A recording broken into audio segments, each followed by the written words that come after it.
जी जी। जय जिनेन्द्र। ओम ह्रीं नमो अरहन्ताणम्।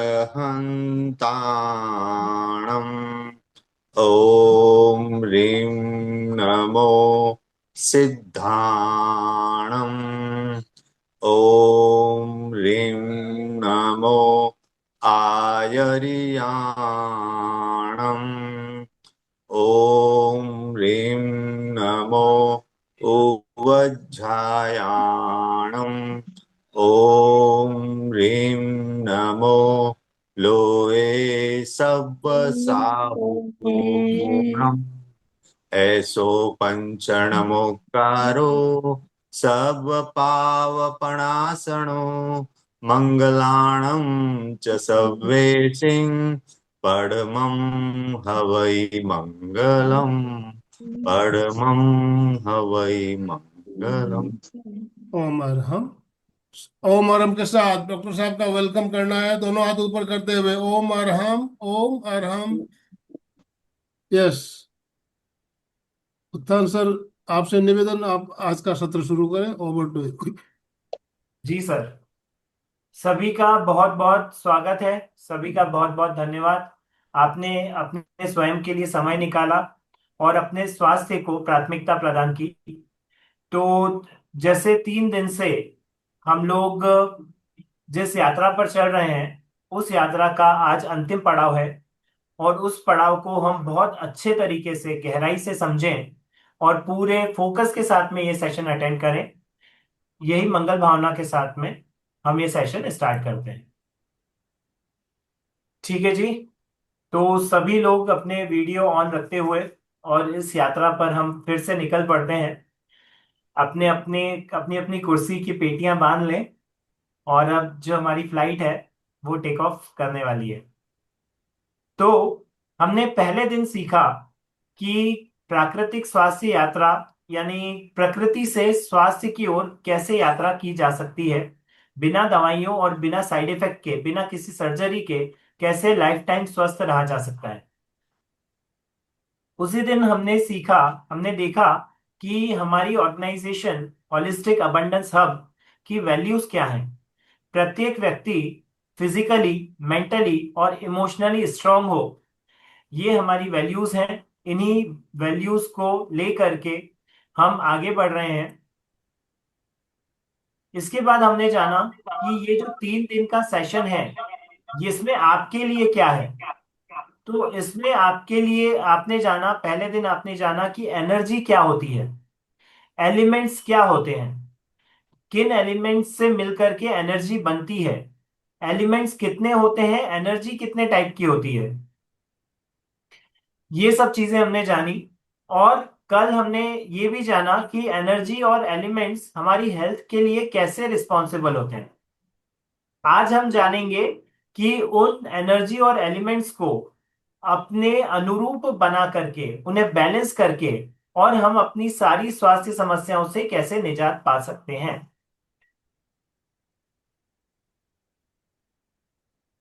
Code of conduct आप लोग जानते ही हैं कि पूरा जो सेशन है वो एक छोटे बच्चे की तरह अटेंड करना है, जिसे कुछ नहीं पता, उसे नया सीखने की जिज्ञासा है, रुचि है, और इसलिए वो अटेंड कर रहा है। इस तरह से पूरे खाली दिमाग के साथ में इस सेशन को अटेंड करना है। एक पेन और नोटपैड अपने पास रखना है। 1.25 से 1.5 घंटे का आज सेशन हो सकता है, लास्ट सेशन है। तो पूरा सेशन अटेंड करना है। ऐसी जगह पर बैठना है जहां पर कोई आपको डिस्टर्ब ना करे, बाहर की शुद्ध हवा आती रहे और प्रॉपर लाइट हो, पर्याप्त प्रकाश हो। जितने भी चीजें हम सीखेंगे उन्हें आपको लाइफ में इम्प्लीमेंट करना है, घर पर प्रैक्टिस करनी है, नोट्स बनाने हैं। और हर एक छोटी चीज जो भी आपको अच्छी लगे उन्हें नोट्स के रूप में अपने आप पास संकलित करना है। नेक्स्ट इज हम एक मिशन लेकर के निकले हैं कि विश्व में कोई भी व्यक्ति किसी भी तरह की बीमारी से ग्रस्त ना हो। हम कम से कम 1 लाख ऐसे हीलर्स तैयार करना चाहते हैं जो कि पहले स्वयं को स्वस्थ करें और फिर दूसरों को स्वस्थ रहने में मदद कर सकें, चाहे ऑनलाइन हो चाहे ऑफलाइन हो। आप लोग ऑनलाइन हीलर्स बन करके भी इस मिशन में जुड़ सकते हैं और ना केवल लोगों की सहायता कर सकते हैं बल्कि उस सहायता से अपने लिए आर्थिक धनोपार्जन भी कर सकते हैं। और जैसा कि कहा गया है कि the money in the good hands is better for the world. अच्छे लोगों के पास यदि पैसा होता है तो दुनिया के लिए अच्छा होता है। इसलिए मनी के लिए अपना जो माइंडसेट है वो चेंज करें, नेगेटिव माइंडसेट नहीं रखें। पैसा इस संसार में आपको हर तरह की सुविधा प्रदान कर सकता है। सुख अलग चीज है, सुविधा अलग चीज है, लेकिन सुविधाओं के लिए आपको धन की आवश्यकता होती है। और वो धन यदि आपको किसी का आशीर्वाद के साथ में धन मिले, यदि आपने किसी व्यक्ति को ठीक किया और उसने आपको बहुत बहुत आशीर्वाद दिया और धन भी दिया, तो उससे अच्छा धन कोई नहीं हो सकता। तो मेरी ये इच्छा है कि आप सभी लोग इस मिशन के साथ में जुड़ें और हम सब मिल करके एक ऐसी आर्मी क्रिएट करें जो कि चेंज मेकर्स की आर्मी हो, जो कि हीलर्स की आर्मी हो। हम स्वयं स्वस्थ रहें और दूसरों को स्वस्थ करें। चाहे हम उन्हें ऑनलाइन हेल्प करें, चाहे ऑफलाइन हेल्प करें, किसी भी तरीके से हम उन्हें चार्ज भी करें, लेकिन जितना चार्ज करें उसकी 10 टाइम्स, कम से कम 10 गुना उन्हें वैल्यू दें। Next is healing sector. तो ये जो हीलिंग सेक्टर है हमारा, कोविड के पहले कुछ अलग था। कोविड के पहले हमारी लाइफ अलग थी, लापरवाह लाइफ थी। उस कोविड के समय पर हमारी इम्यूनिटी कमजोर होने के कारण हमें कई लोगों का नुकसान हुआ, कई लोगों का देह परिवर्तन हुआ। और कोविड के बाद हमने जाना कि एलोपैथी किसी समस्या का हल नहीं है। इसलिए जब एलोपैथी यदि किसी समस्या का हल नहीं है, तो फिर हमने उसे चेंज करने के लिए आ, उसमें वहां से निकल करके और नेचुरोपैथी और एनर्जी हीलिंग और इंडियन मेडिसिनल टेक्निक्स की तरफ अपना रुख किया। और उसके बाद से हम लगातार बढ़ते जा रहे हैं। जो टॉप 6 प्रॉब्लम्स थी वो हमने जानी थी। क्रॉनिक स्ट्रेस है, burnout, anxiety disorders, depression, low mood, lower energy, mid life crisis, life long medicine, side effects, ठीक है, सर्जरी। ये सारी चीजें हमारे जीवन का हिस्सा बन चुकी थी। लेकिन अब उनसे हमें धीरे धीरे करके दूर होना है और अपने नेचर के समीप, अपने वास्तविक स्वभाव के समीप आना है, ताकि हम ना केवल शारीरिक, मानसिक एवं भावनात्मक रूप से स्वस्थ रह सकें, अपितु हम आध्यात्मिक रूप से भी पूर्णतया स्वस्थ रह सकें। तो इन सब फैसेट्स को, इन सब जगहों को, इन सब चीजों को अचीव करने के लिए हमारे पास कौन से 3 रास्ते हैं? The 3 secrets are: first one is naturopathy, second is energy healing, third one is elemental healing, जिसकी चर्चा हम 3 दिनों से कर रहे हैं कि एलिमेंट्स यानी तत्व, 5 तत्व मिल करके किस तरह से हमारे जीवन में स्वस्थ, हमारे जीवन को स्वस्थ और समृद्ध बना सकते हैं। केवल स्वास्थ्य के क्षेत्र में नहीं, अपितु जीवन के प्रत्येक क्षेत्र में। हमने ये भी देखा कि कई सारे ऐसे लोग हैं जिन्होंने नेचुरोपैथी से बहुत सारे लाभ उठाए हैं।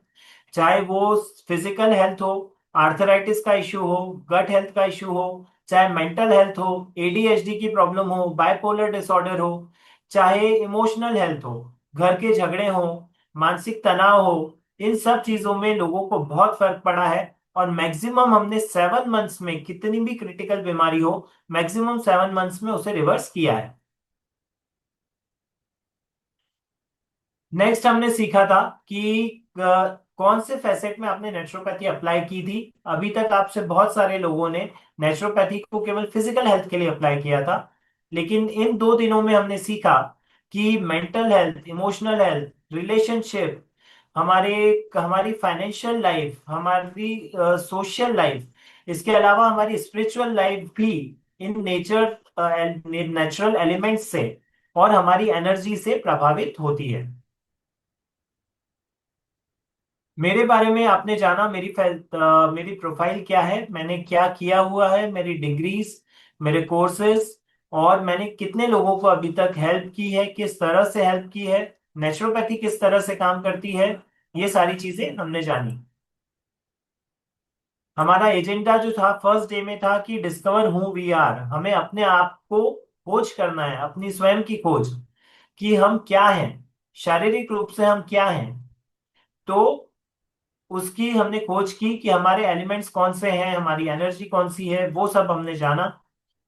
उसके बाद में हमारी एनर्जी यदि बिगड़ जाती है तो उसे किस तरह से ठीक करना है, उन बैरियर्स को तोड़ करके जीवन में आगे कैसे बढ़ना है, स्वास्थ्य की दिशा में और अन्य दिशाओं में भी, चाहे हमारे रिश्ते हो, चाहे हमारा जीवन हो, सभी दिशाओं में सारे बैरियर्स को, सारे ब्लॉकेजेस को पार करके आगे किस तरह से बढ़ना है वो हमने सीखा।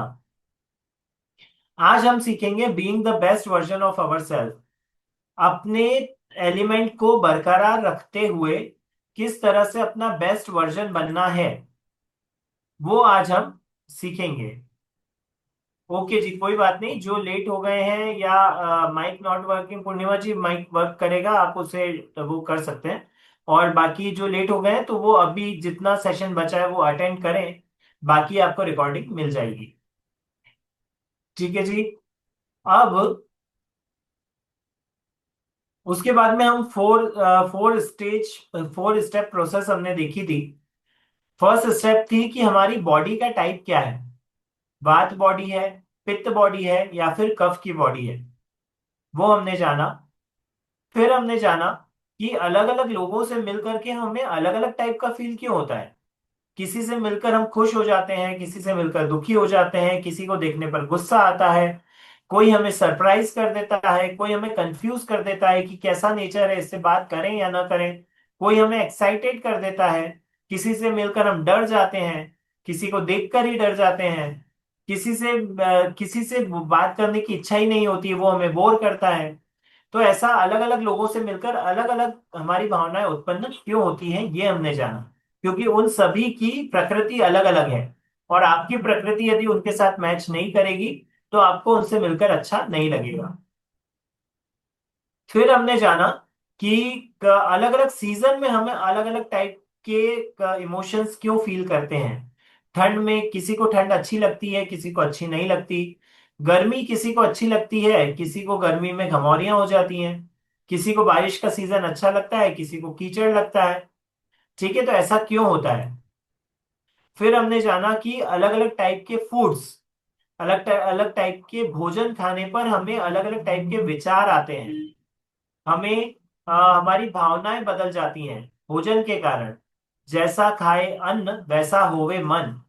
ठीक है। जैसा हम भोजन करते हैं, यदि हम तामसिक भोजन करते हैं तो हमें गुस्सा बढ़ता है, पित्त बढ़ता है। यदि हम सात्विक भोजन करते हैं तो हमें शांति बढ़ती है। इसी तरीके से प्रत्येक भोजन का एक विशेष महत्व होता है आपके स्वभाव में। तो इतनी सारी चीजें हमने सीखी कि season, stages of life, time, food, work, people, sound, ये सब कुछ आपके वात, पित्त या कफ को, आपकी एनर्जी को बढ़ा सकते हैं या घटा सकते हैं, किसी भी तरह से इम्बैलेंस कर सकते हैं। ठीक है। फिर हमने देखा कि यदि इम्बैलेंस कर भी दें तो क्या दिक्कत है।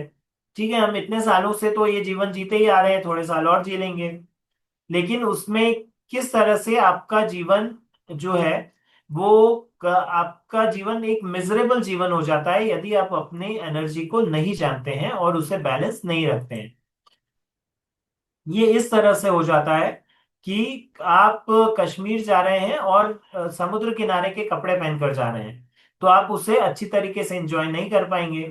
इसी तरीके से यदि आपकी प्रकृति आपको नहीं पता है और उसे आप बैलेंस नहीं रखते हैं तो आप अपनी प्रकृति को अच्छे से एंजॉय नहीं कर पाएंगे, अपनी प्रकृति की विशेषताओं को अपने जीवन में नहीं उतार पाएंगे, उन अचीवमेंट्स को अचीव नहीं कर पाएंगे जो कि आपकी प्रकृति की विशेषताएं हैं। जैसे कि यदि कोई वात प्रकृति वाला व्यक्ति किसी ऐसी फील्ड में जाता है जिसमें क्रिएटिविटी की जरूरत है तो वो बहुत जल्दी तरक्की करता है। ठीक है।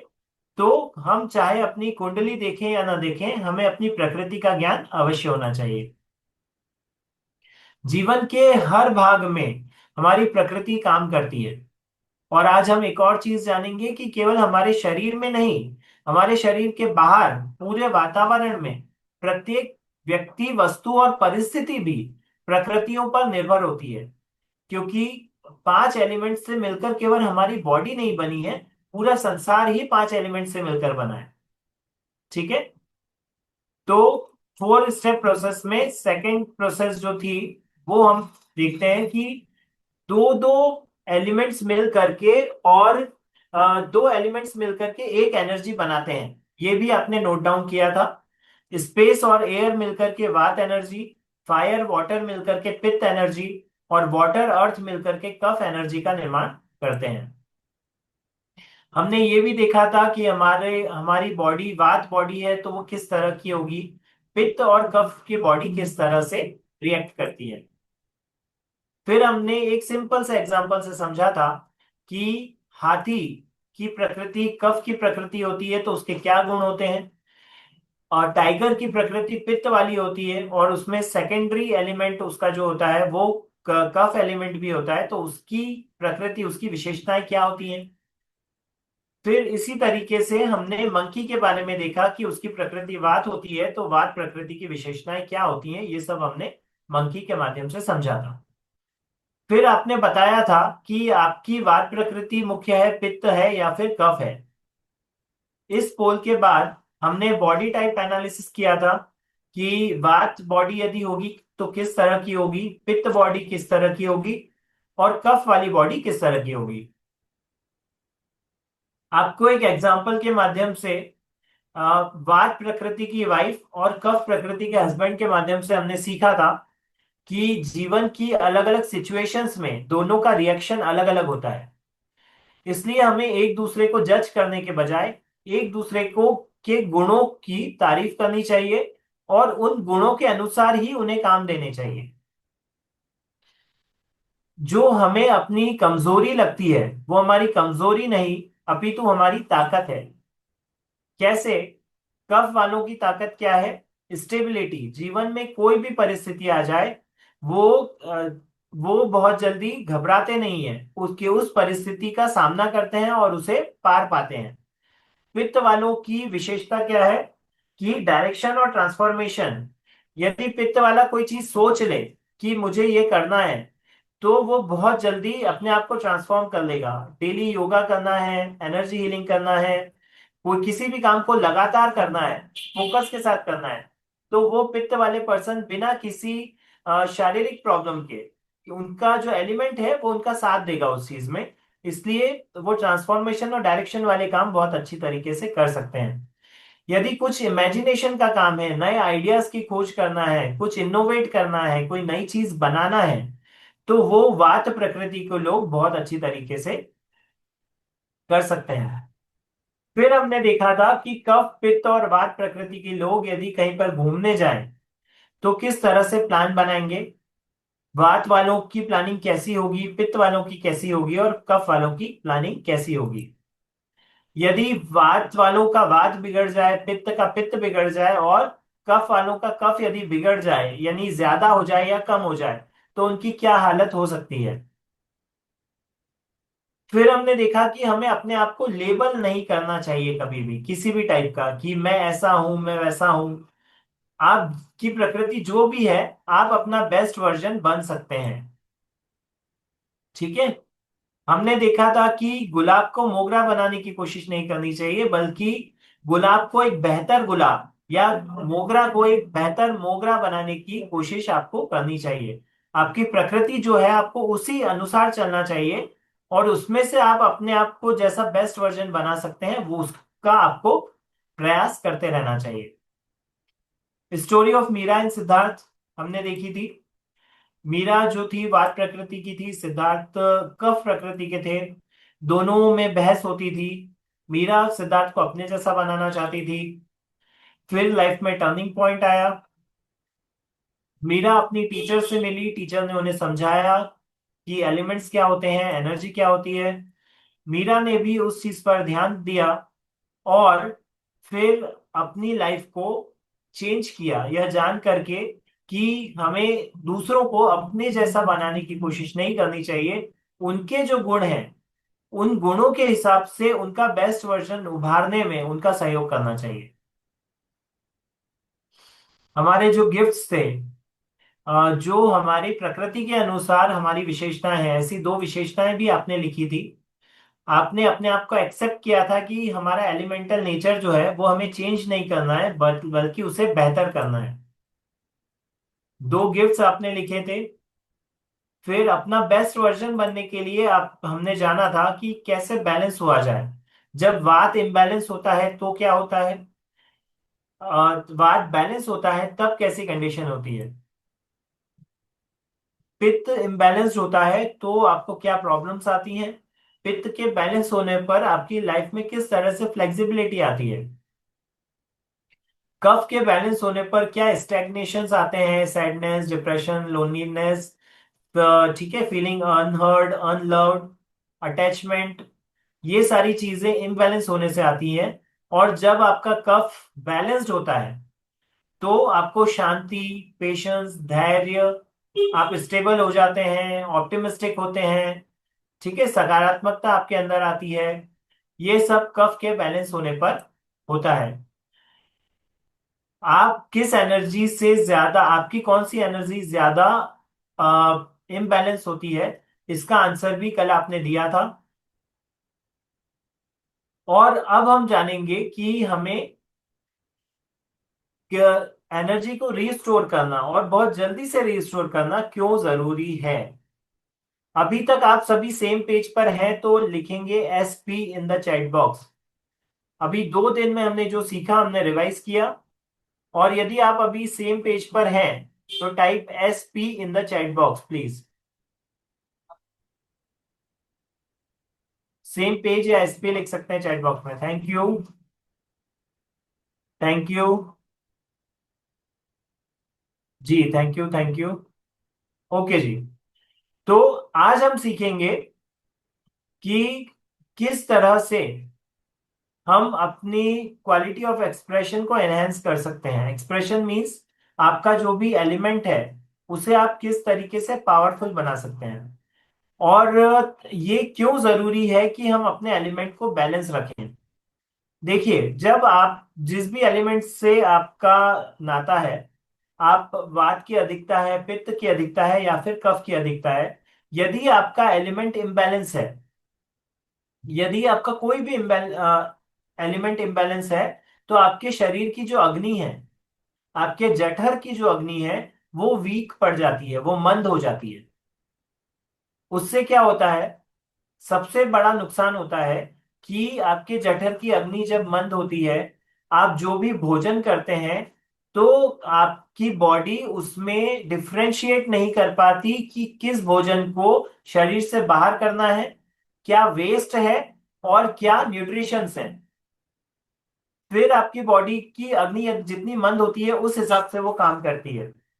आपकी बॉडी कुछ वेस्ट को और कुछ न्यूट्रिएंट्स को बॉडी से बाहर फेंक देती है, और कुछ वेस्ट को और कुछ न्यूट्रिएंट्स को ब्लड में फ्लो करवा देती है। यदि ब्लड के अंदर वेस्ट भी फ्लो कर रहा है तो आपके ब्लड में अलग अलग तरह की बीमारियां जन्म लेती हैं।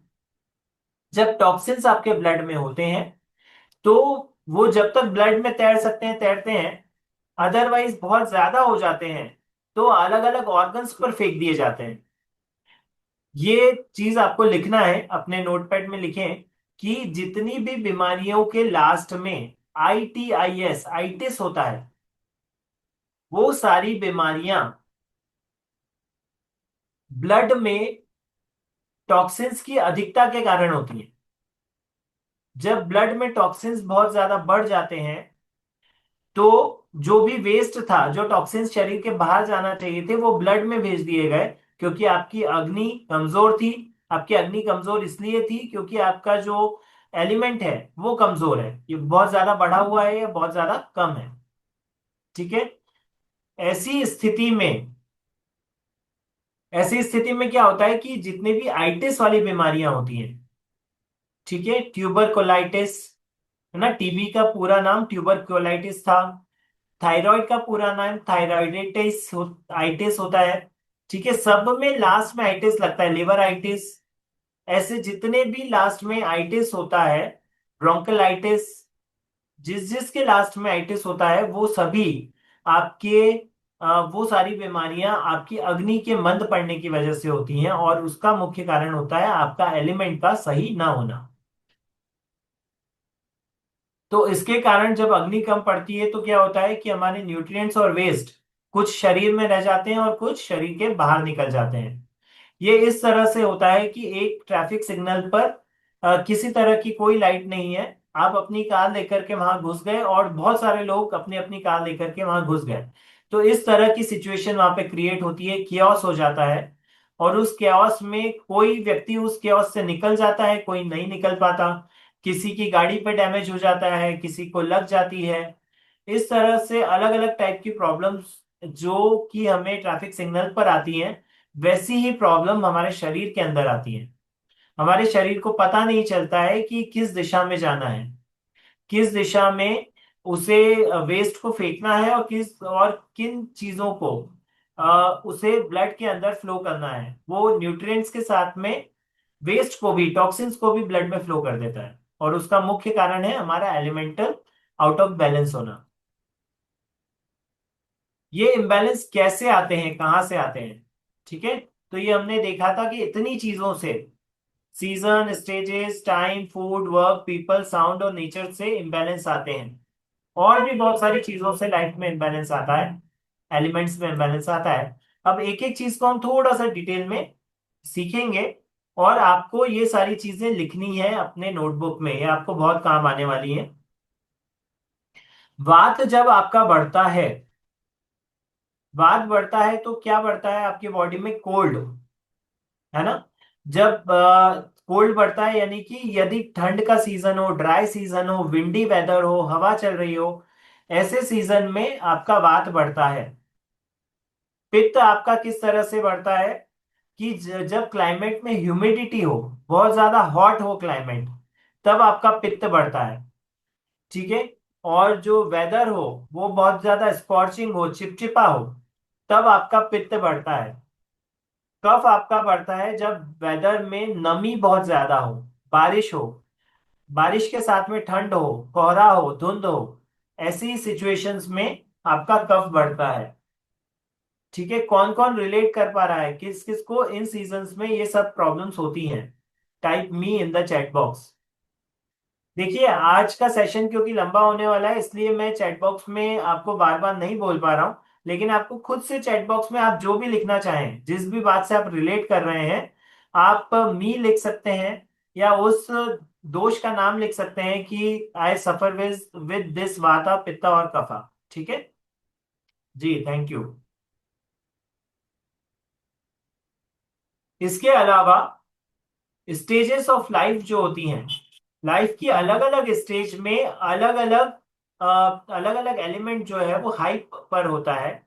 सपोज यदि आप बच्चे हैं, तो आपके बालक अवस्था में आपका कफ बढ़ा हुआ होता है।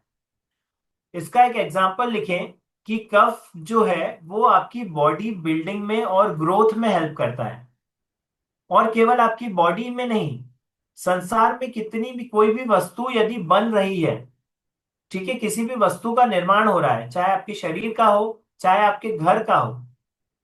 आपके घर का जब निर्माण होता है तो आप क्या क्या चीजें यूज करते हैं? Type in the chat box, क्या क्या चीजें यूज करते हैं घर बनाते समय?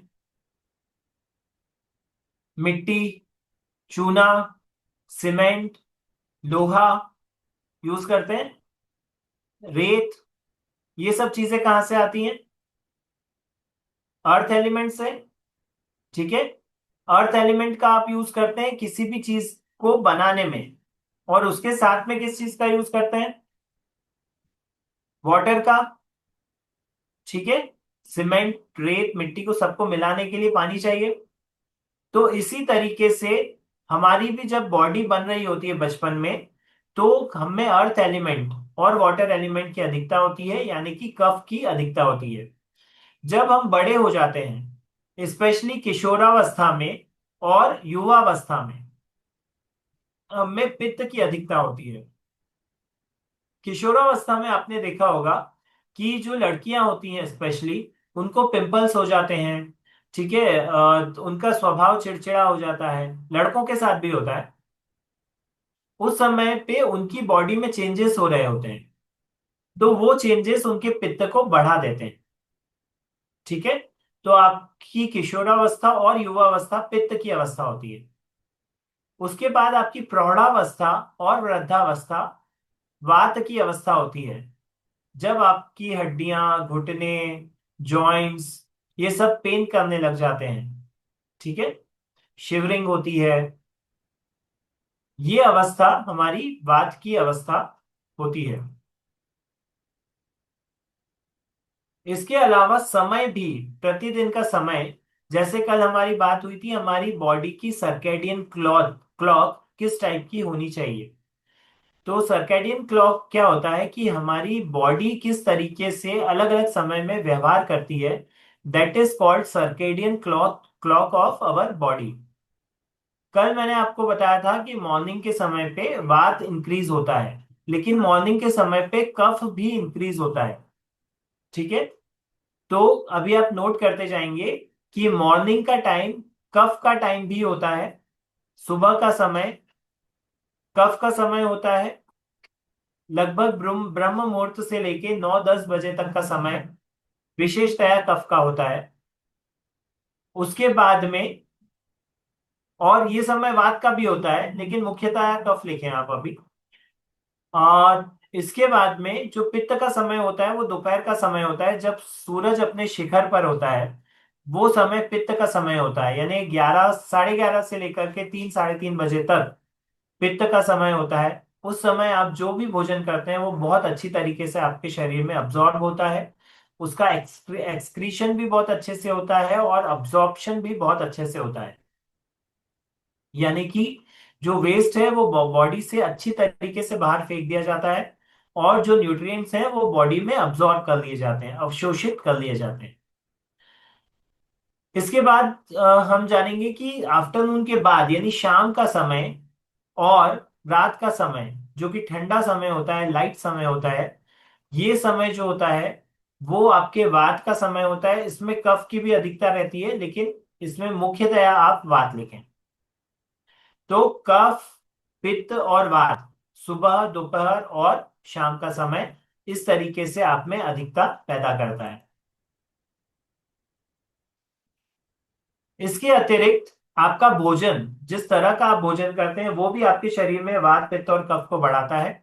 वात को बढ़ाने वाले भोजन के नाम लिखें, जैसे मटर, चना, पत्ता गोभी, ब्रोकली, बीन्स, अलग अलग टाइप की फलियां, ड्राई फ्रूट, ये सब चीजें आपके शरीर में वात को बढ़ाती हैं। पित्त को बढ़ाने वाले फूड हैं चिली, मिर्च, खट्टे फ्रूट, टमाटर, है ना, फ्राइड फ्रूट, फूड जैसे कि तले भुने पदार्थ, विनेगर, है ना, किसी भी तरह की खटाई, ये सब आपके शरीर में पित्त को बढ़ाता है। आपने देखा होगा कभी तला भुना ज्यादा खाने में आ गया, ज्यादा मिर्च मसाले खाने में आ गए, तो क्या होता है, डकार आती है ना, और पूरे सीने में जलन होती है, पेट में जलन होती है, एसिडिटी होती है, गले में जलन होती है। तो वो सब पित्त बढ़ने के कारण होता है।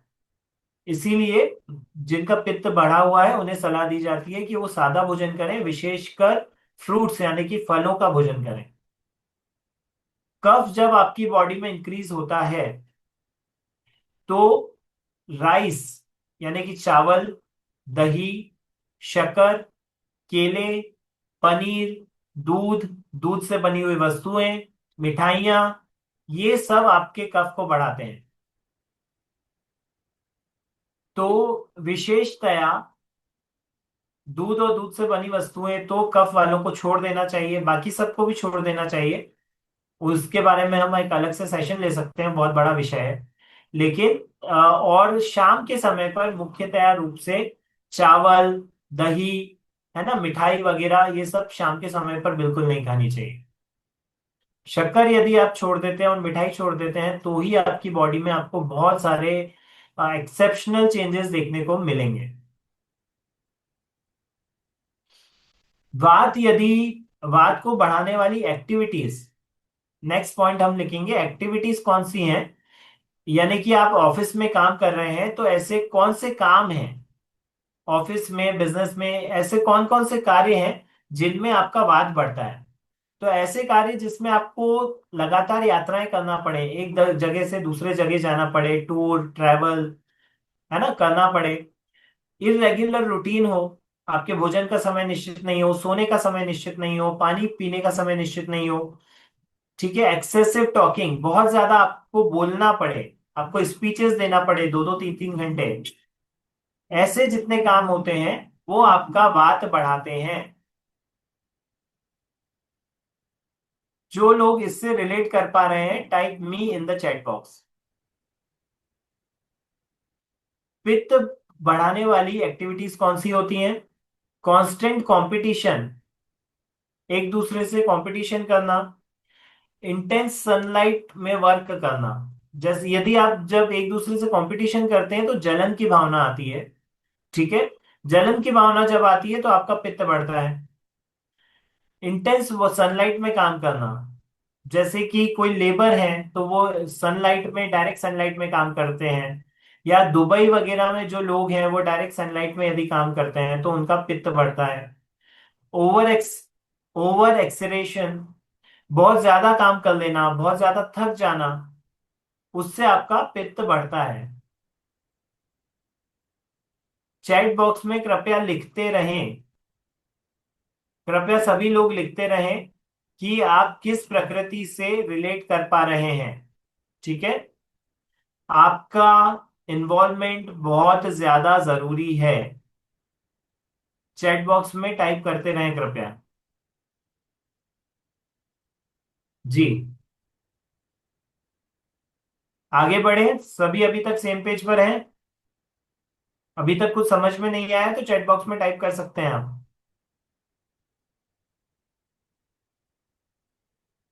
कफ बॉडी, सर जी चैट बॉक्स में टाइप करना पड़ेगा। कोई भी यदि चैट बॉक्स में टाइप नहीं करेगा तो हम आगे नहीं बढ़ेंगे। 12 बजे तक मैं भी यही हूं, आप भी यही हैं। ठीक है, please type in the chat box कि आप कौन सी प्रकृति से रिलेट कर पा रहे हैं। ठीक है, आपका काम कौन सा है और आपका काम आपकी कौन सी प्रकृति को बढ़ा रहा है। मेरी आवाज आ रही है सभी को?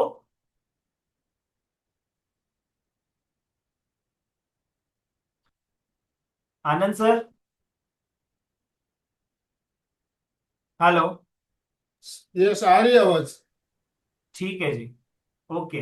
तो कृपया अपना जो पार्टिसिपेशन है वो दिखाते रहें। सभी लोग चैट बॉक्स में टाइप कर सकते हैं कि आपका ऐसा कौन सा काम है जो आपकी एक पर्टिकुलर प्रकृति को जो है वो बढ़ाता है। ठीक है, तो हम कफ प्रकृति की तरफ आगे बढ़ेंगे कि कफ प्रकृति में एक्सेसिव रेस्ट, यदि हमारा ऐसा काम है कि जहां पर हमें शॉप पर दिन भर बैठना होता है या ऑफिस में दिन भर केवल बैठने का काम है, कुर्सी पर बैठने का काम है, ऐसा जो भी काम होता है वो आपकी कफ की प्रकृति को बढ़ाता है। आपको अपना कार्य इस तरह से निर्धारित करना चाहिए जिससे कि आपकी प्रकृति के विपरीत कार्य हो। सपोज कीजिए यदि आपका कफ बढ़ा हुआ है, आपकी मेन जो एलिमेंट है, आपका मेन एनर्जी कफ की है, तो आपको कार्य ऐसे निर्धारित करने चाहिए जिसमें आपको घूमने का काम हो, बहुत ज्यादा घूमने का, बॉडी मूवमेंट का यदि आपका काम होगा तो आपकी कफ की प्रकृति बैलेंस रहेगी। ठीक है, नेक्स्ट इज, हमारे परिवार में, हमारे समाज में हम लोगों के साथ उठते बैठते हैं, वो भी हमारे वात पित्त और कफ को अनस्टेबल या अनप्रेडिक्टेबल करता है। किस तरह से?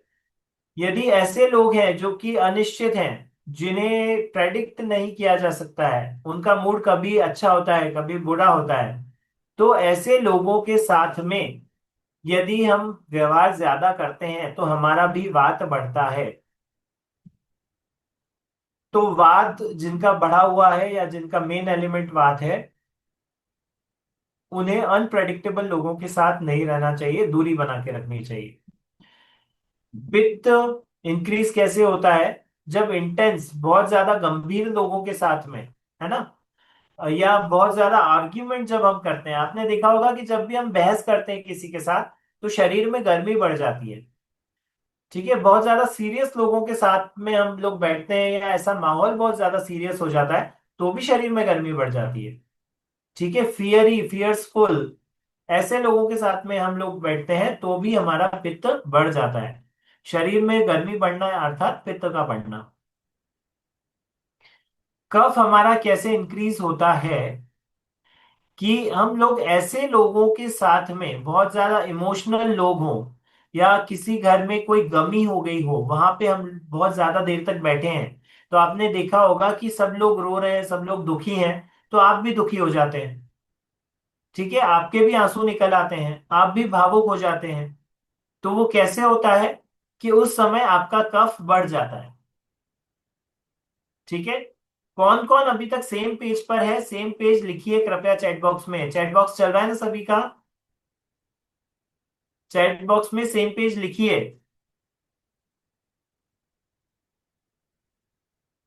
जी हाँ, धन्यवाद बहुत बहुत। तीनों को ध्यान दूंगा, बी खान के द्वारा बैलेंस रखता हूँ। ठीक है जी, धनराज जी बहुत बढ़िया। आप जिस भी चीज के द्वारा बैलेंस रखते हैं, बैलेंस रखना बहुत जरूरी है। और सेम पेज सारिका जी, अशोक जी, सिमरन जी, धनराज जी, सतीश जी। ठीक है, जो भी लोग चैट बॉक्स में एक्टिव रहेंगे मैं सबके नाम लूंगा यहाँ पर, है ना, ताकि बाकी लोग भी मोटिवेट हो सके। पूर्णिमा जी सेम पेज, थैंक यू। बस आपसे यही है कि आपने वीडियो अपना अपना ऑडियो ऑन नहीं किया था, तो आपसे एक निवेदन है कि आप एक छोटा सा वीडियो या तो फिर टेक्स्ट मैसेज में अपना फीडबैक जरूर दें। Chandu ji same page, Seema ji same page, thank you so much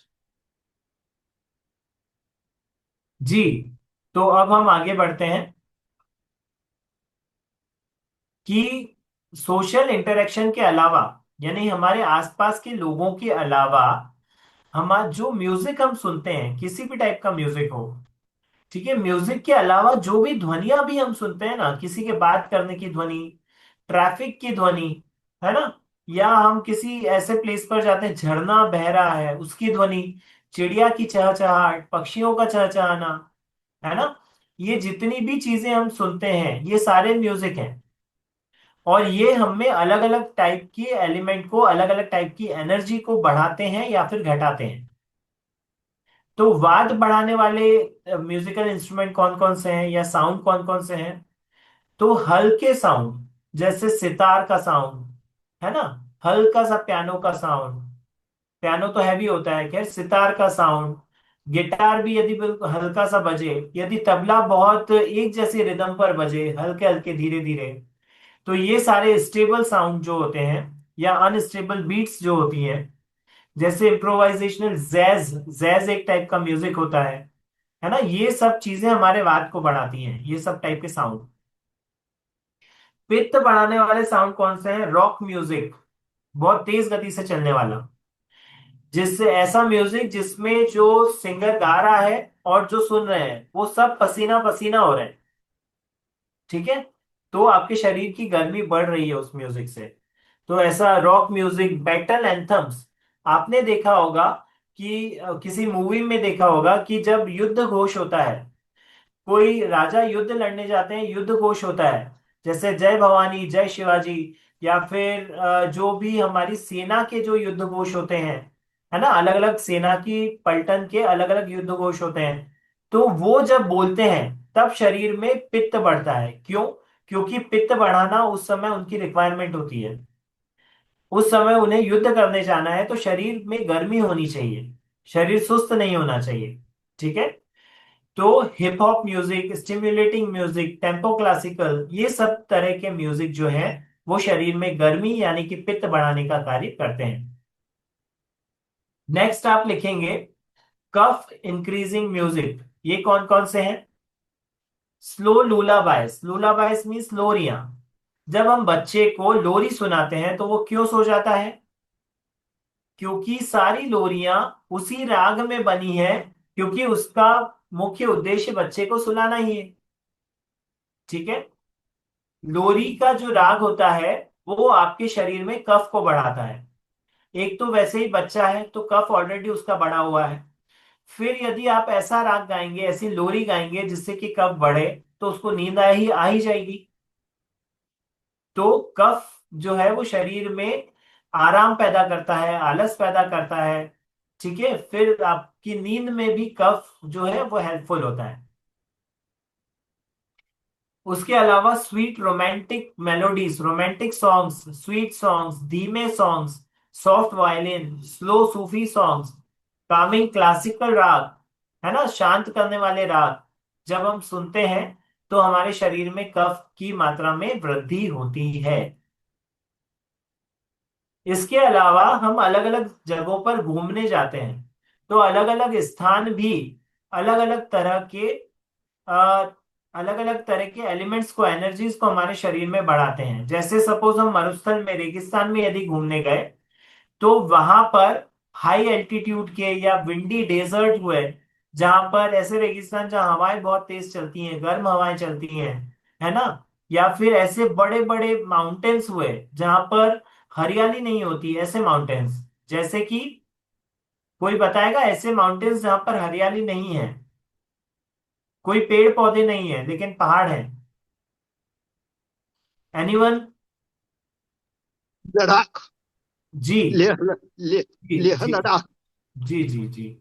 तो ऐसे माउंटेन्स, लेह लद्दाख, है ना, सियाचिन, ये सब जगह जो है, यहाँ पर माउंटेन्स तो हैं लेकिन बिल्कुल ठंडे और रूखे माउंटेन्स हैं। तो जहां पर शुष्कता होती है, जहां सूखापन होता है, सूखेपन के साथ में ठंडक होती है, वहां पर वात बढ़ता है।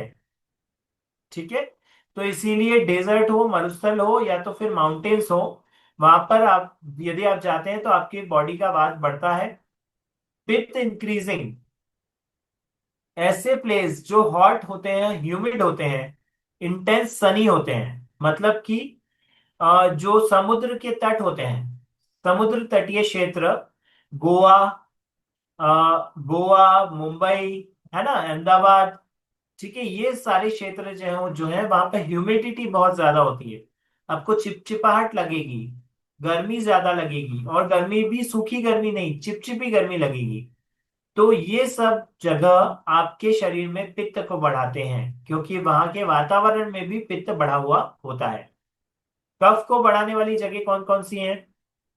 कश्मीर, है ना, ऐसी जगह जहां पर मतलब ठंडक तो है लेकिन सूखी ठंडक नहीं है, गीली ठंडक है, मॉइस्चर वाली ठंडक है, और वहां पर पेड़ पौधे भी बहुत हैं। तो ऐसी जगह कौन सी हो सकती हैं? या तो ऐसी जगह जहां पे स्नोफॉल होता हो, या फिर ऐसी जगह जहां पर बहुत ज्यादा बारिश होती हो। कश्मीर, चेरापूंजी, स्विट्जरलैंड, है ना, अफ्रीका के घने जंगल, ये ऐसी जगहों पे जहां पर heavy moisture, cold rainfall, snowfall, ये सब होता है, वो आपके कफ को बहुत ज्यादा बढ़ाते हैं। अभी तक हमने क्या क्या सीखा? हमने डिस्कवर किया कि हम कौन हैं, हमारा एलिमेंटल नेचर क्या है, एक्सेप्ट किया हमारा जो भी एलिमेंटल नेचर है, उसे हमने एक्सेप्ट किया और उसका बेस्ट वर्जन बनने का प्रयास किया, और उस बैलेंस को रिस्टोर कैसे करना है और हेल्दी फ्लो में कैसे जीना है, वो अब हम सीखते हैं। एक फॉर्मूला आपको लिखना है, like attracts like and opposite create balance. पहले आप लिख लीजिए, फिर मैं इसको समझाता हूं। Like attract like and opposite creates balance का मतलब हुआ कि यदि आपकी प्रकृति कफ की है, सबसे पहले हम इसको कफ पर घटित होते हुए देखेंगे। यदि आपकी प्रकृति कफ की है तो आपको आलस आएगा, आप दुखी रहोगे, डिप्रेस रहोगे, अपने आप को सिचुएशन में फंसा हुआ पाओगे।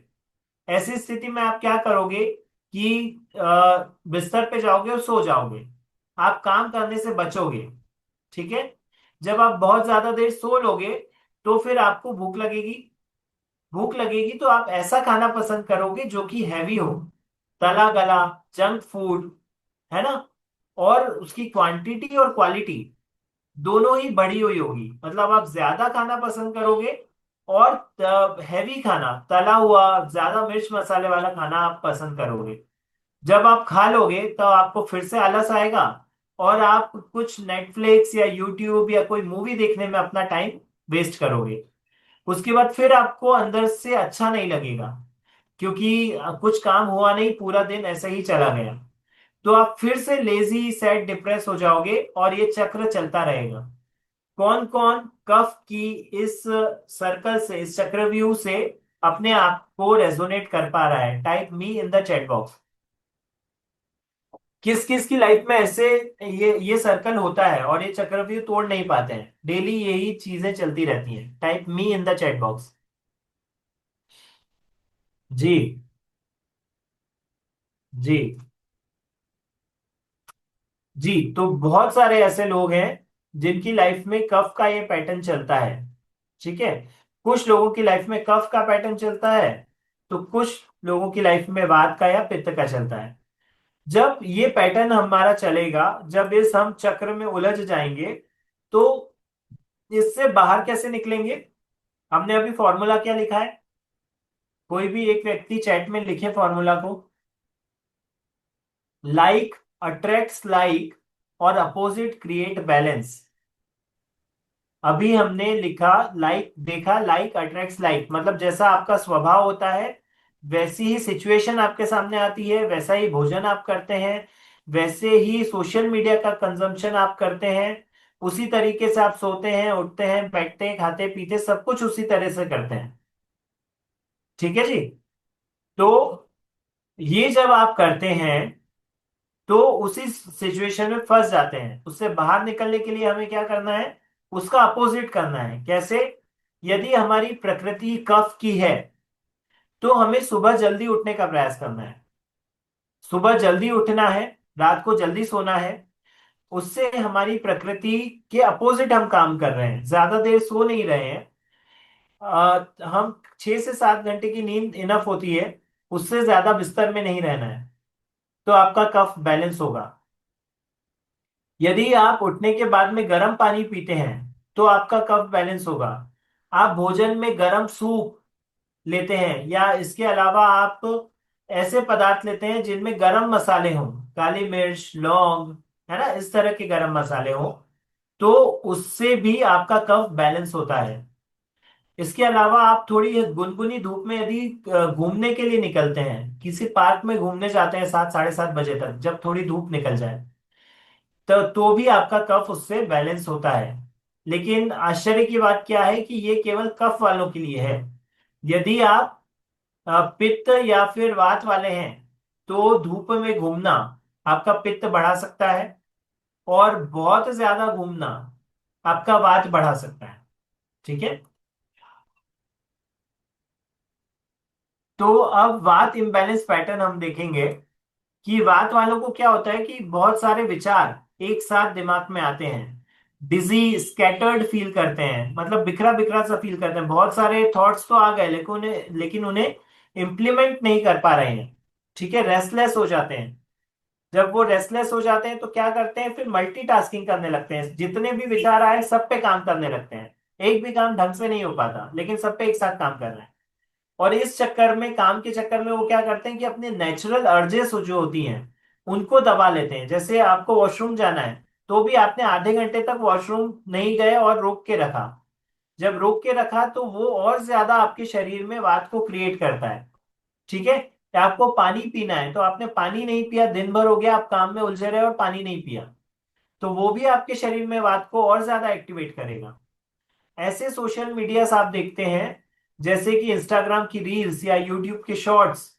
ठीक है। वो भी आपके जीवन में वात को बहुत ज्यादा एक्टिवेट करता है।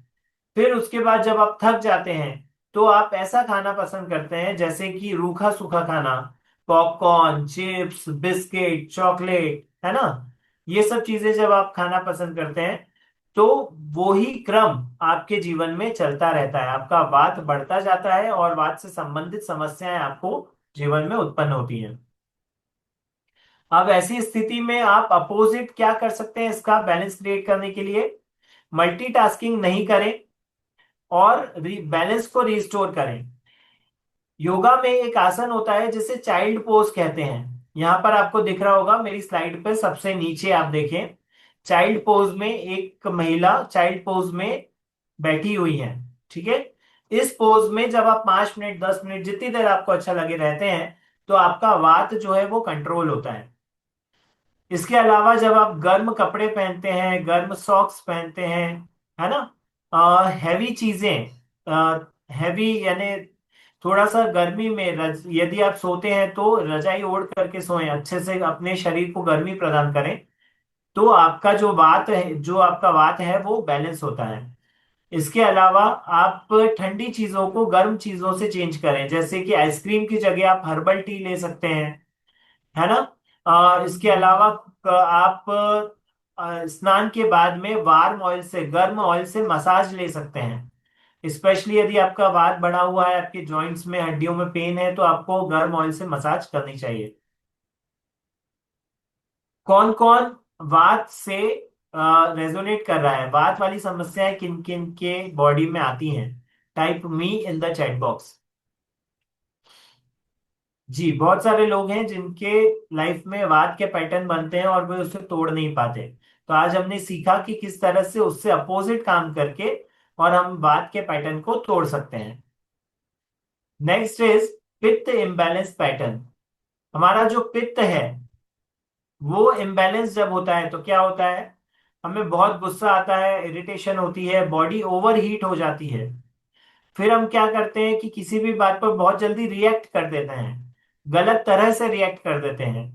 ठीक है, हम रिस्पॉन्ड नहीं करते, सोच समझ के जवाब नहीं देते, कुछ भी बोल देते हैं, उससे सामने वाले को बुरा लग जाता है।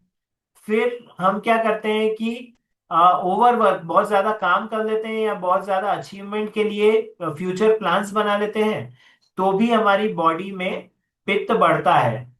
फिर हमें खाने की इच्छा भी ऐसी खाने की इच्छा होती है जो कि मसालेदार हो, तली भुनी हो, हैवी हो, है ना।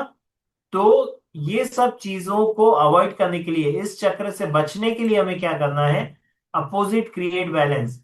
जब भी आपकी किसी से बातचीत हो, बहस हो, तो तुरंत जवाब नहीं देना है, रिएक्ट करने की जगह रिस्पॉन्ड करना है, थोड़ा समय लेना है।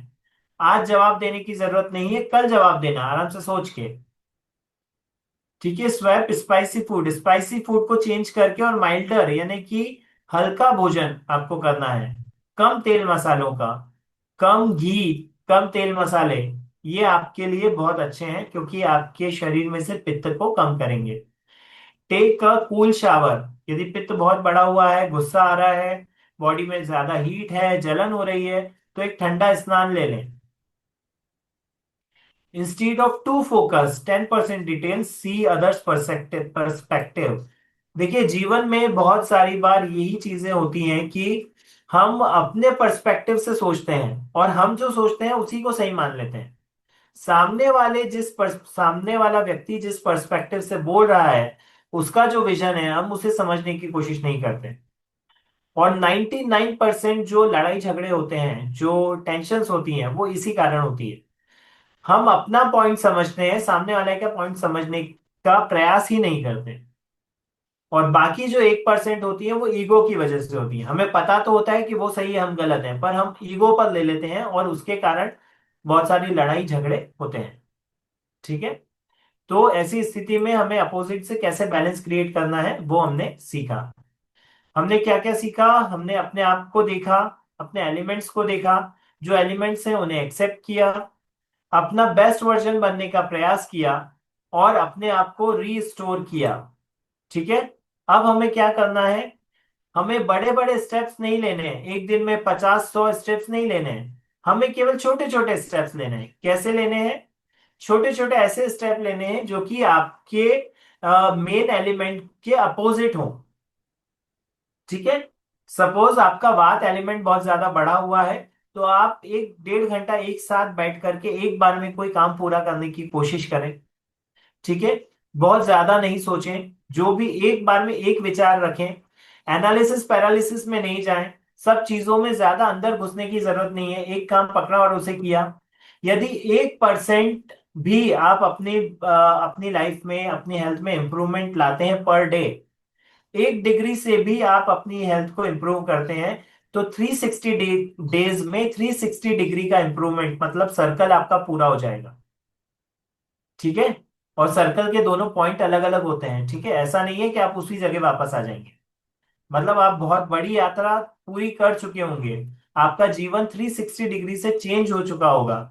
आप देखेंगे कि 1 साल पहले आप कैसे थे और 360 दिन बाद, 1 साल के बाद आप कैसे हो गए।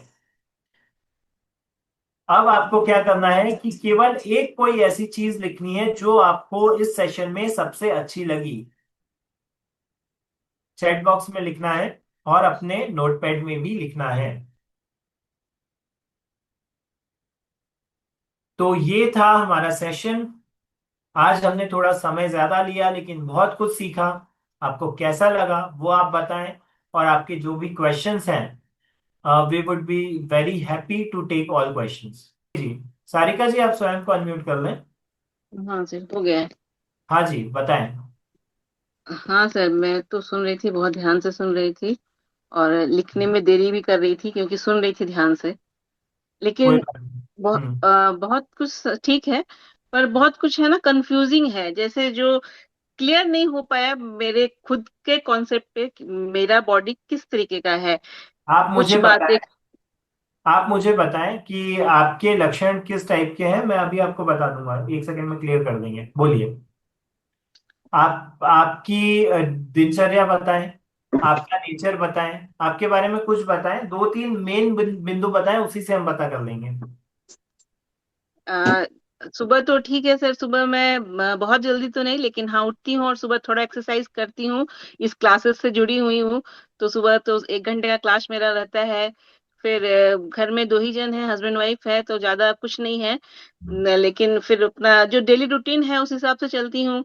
और बहुत तला भुना या स्पाइसी खाना नहीं खाती हूँ, क्योंकि ये दिमाग में कॉन्सेप्ट चलता रहता है कि जैसा खाए अन्न वैसा रहे मन, इस तरह का कॉन्सेप्ट है। देखिए, तो यहाँ ये पर कंसेप्ट की बात नहीं है, खाते हैं या नहीं वो नहीं, आपको पसंद है या नहीं वो बताएं। मन मार के नहीं खाना एक अलग चीज है। आपको नहीं, बहुत ज्यादा। पसंद है। मुझे बहुत ज्यादा तला भुना पसंद नहीं है। मार्केट का पसंद है। नहीं, मार्केट। मार्केट का। मैं मार्केट का बहुत कम खाती हूँ।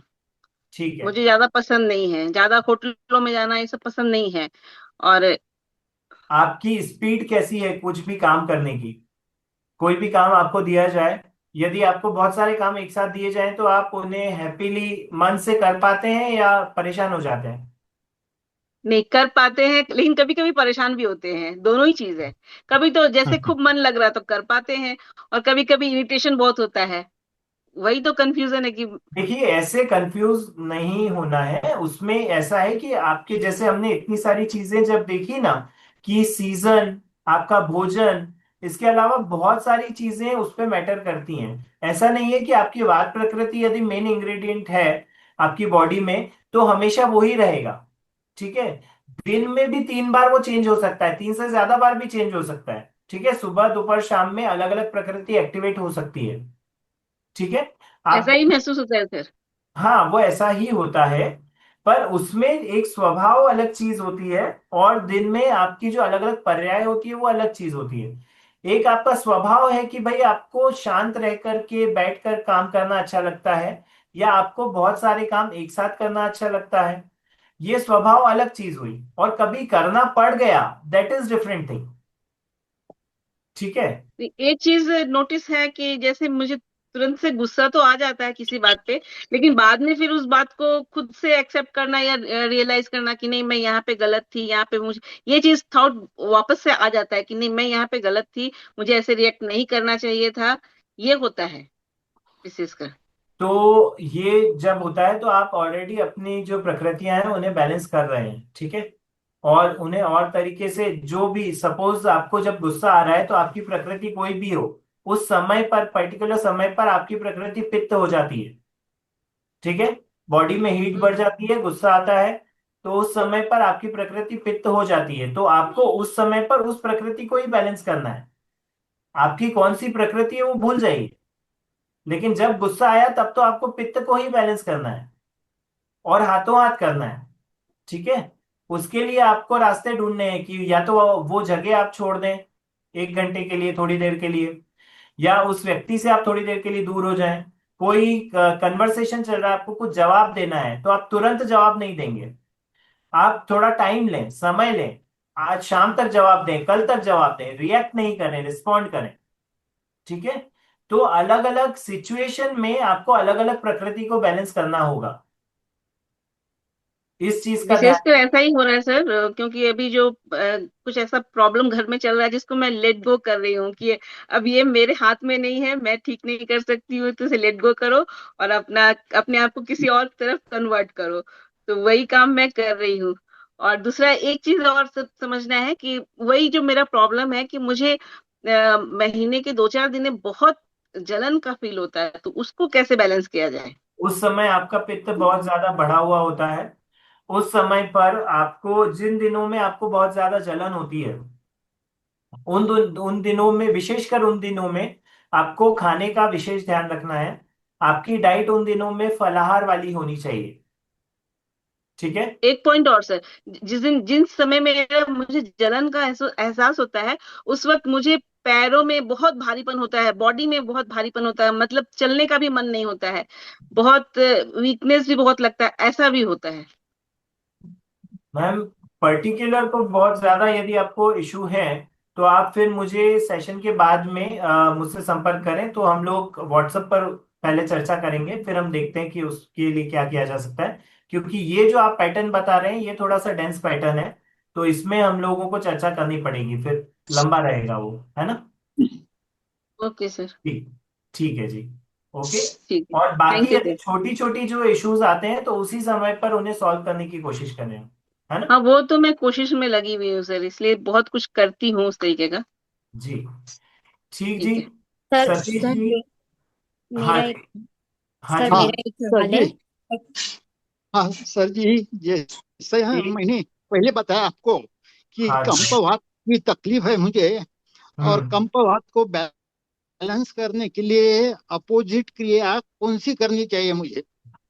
सर, कंपवात जो है वात। वो एक्सट्रीम एक्सट्रीम इम्बैलेंस है सर आपका।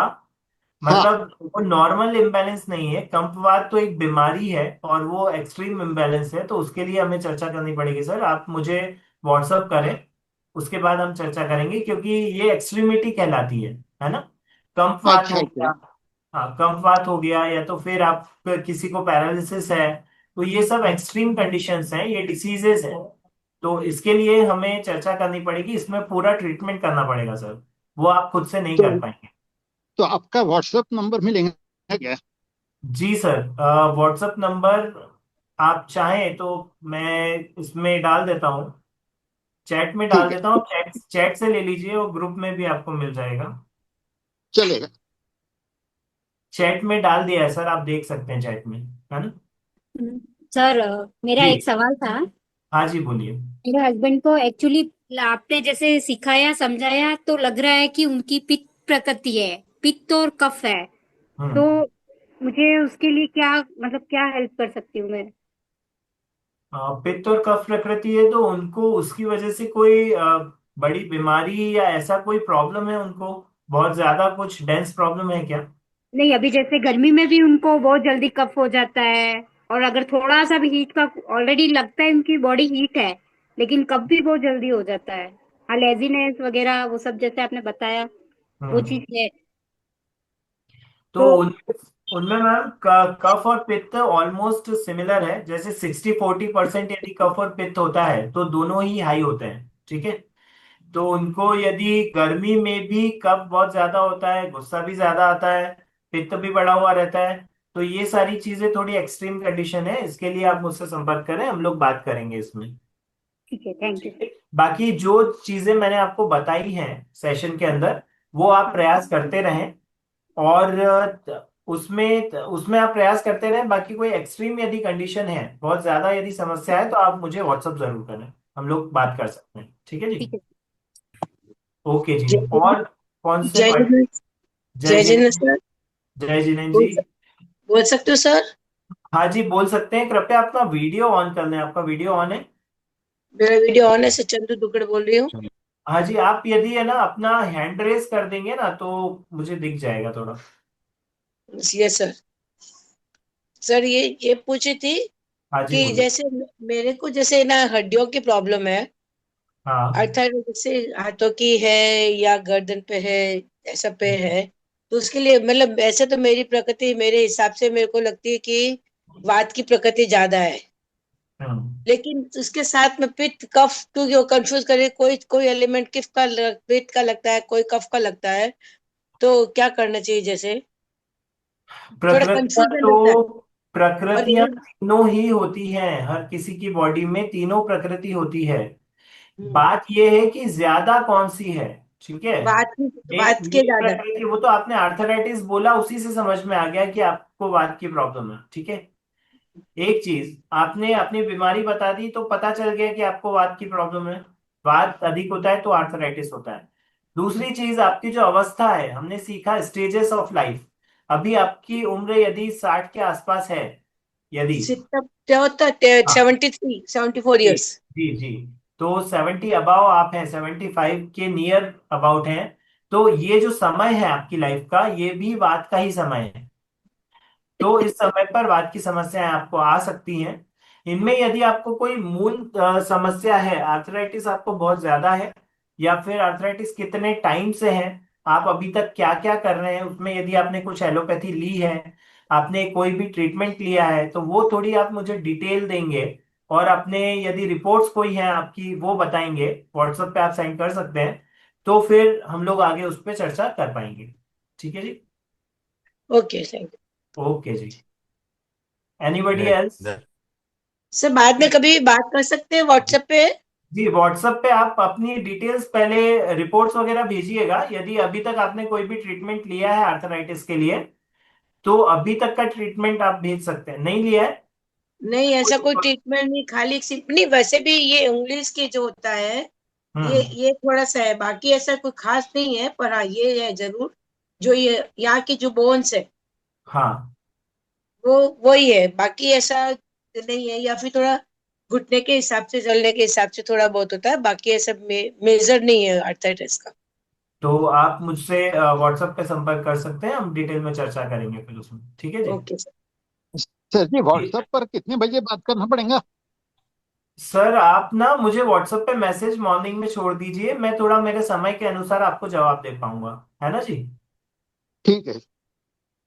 ओके, आप यदि अभी चाहें तो अभी भी व्हाट्सएप पे मैसेज छोड़ सकते हैं, मैं टाइम देख करके आपको जरूर से जवाब दूंगा। ठीक जय है जी। जिनेंद्र। जय जिनेन्द्र। जैसे आपने समझाया उसके हिसाब से ऐसा लग रहा है कि पित्त प्रकृति का प्रभाव ज्यादा है। तो उसका मतलब ये हुआ कि हमेशा पित्त प्रकृति ज्यादा रहेगी या वो कम भी हो सकती है? नहीं नहीं, ऐसा मतलब नहीं हुआ उसका। उसका मतलब ये हुआ अशोक जी कि आपको पित्त प्रकृति के विपरीत व्यवहार करना है। जैसे यदि आपको पित्त प्रकृति का प्रकोप ज्यादा है, पित्त का, तो आपको जो अपना भोजन है वो ऐसा रखना है जो कि ठंडा हो। ठीक है। ठंडा भोजन हो, ज्यादा तेल मसाले या तो फिर ज्यादा चिकनाई, ज्यादा खट्टा, इस टाइप का भोजन आपका नहीं होना चाहिए। सादा भोजन आपका होना चाहिए। दूसरा, आपके आसपास जो लोग हैं वो ऐसे इरिटेटिंग लोग नहीं होने चाहिए जो कि एक दूसरे की बुराई करते रहें, लड़ाई झगड़े करते रहें। इस टाइप के लोग अपने आसपास ना रखें। इसके अलावा हमने जितनी भी चीजें अभी तक सीखी, आज के सेशन में हमने 8 चीजें ऐसी सीखी हैं, चाहे वो म्यूजिक हो, चाहे वो नेचर हो, चाहे आपके घूमने जाने के स्थान हो, ठीक है, चाहे आपके आसपास का क्लाइमेट हो, आसपास के लोग हों, आपके फैमिली के लोग हों, आपके काम करने की, आपका जो काम है, सपोज यदि आपका बिजनेस है, आपको बैठने का बहुत ज्यादा काम है, ठीक है, तो आपको थोड़ा सा वॉक वगैरह करना, या फिर ठंडे स्थानों में यदि आप घूमना पसंद करते हैं तो ठंडे स्थानों में घूमना। ये सब चीजें जब आप करते हैं आठों ही तरीके से, ऐसे बहुत सारी चीजें होती हैं, नेचर, पूरा नेचर ही वात पित्त और कफ से भरा हुआ है, लेकिन 8 हमने मेन पॉइंट्स लिए थे। इनको यदि आप बैलेंस करते हैं तो आपका पित्त बहुत अच्छे से बैलेंस हो जाएगा। सर, पित्त के कारण से स्किन प्रॉब्लम आ सकता है? हाँ जी, बिल्कुल आ सकते हैं। पित्त के कारण से ओके। उसकी प्रॉब्लम आ सकती है ना। और गर्मी वैसा जब लगभग ज्यादा बोलते हैं कि गर, जैसे। हाँ, गर्मी जब हाँ। ज्यादा होती है ना, बॉडी में हीट ज्यादा होती है, तो आपको खुजली, एक्जिमा, है ना, फिर सोराइसिस, इस टाइप की स्किन की प्रॉब्लम्स आ सकती है।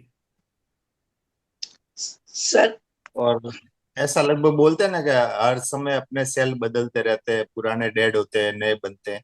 तो बिल्कुल। इस प्रोसेस से अपने जैसा चाहिए वैसा सेल बन जाएगा। हाँ हाँ, बिल्कुल बिल्कुल, वो सेल नहीं, वो प्रकृति चेंज होगी। सेल चेंज होना अलग चीज है, सेल्स जो बदलते हैं वो एक अलग चीज है, और यहाँ प्रकृति बदलना एक अलग चीज है। तो आपको केवल प्रकृति बदलना है, बाकी सब कुछ अपने आप बदल जाएगी।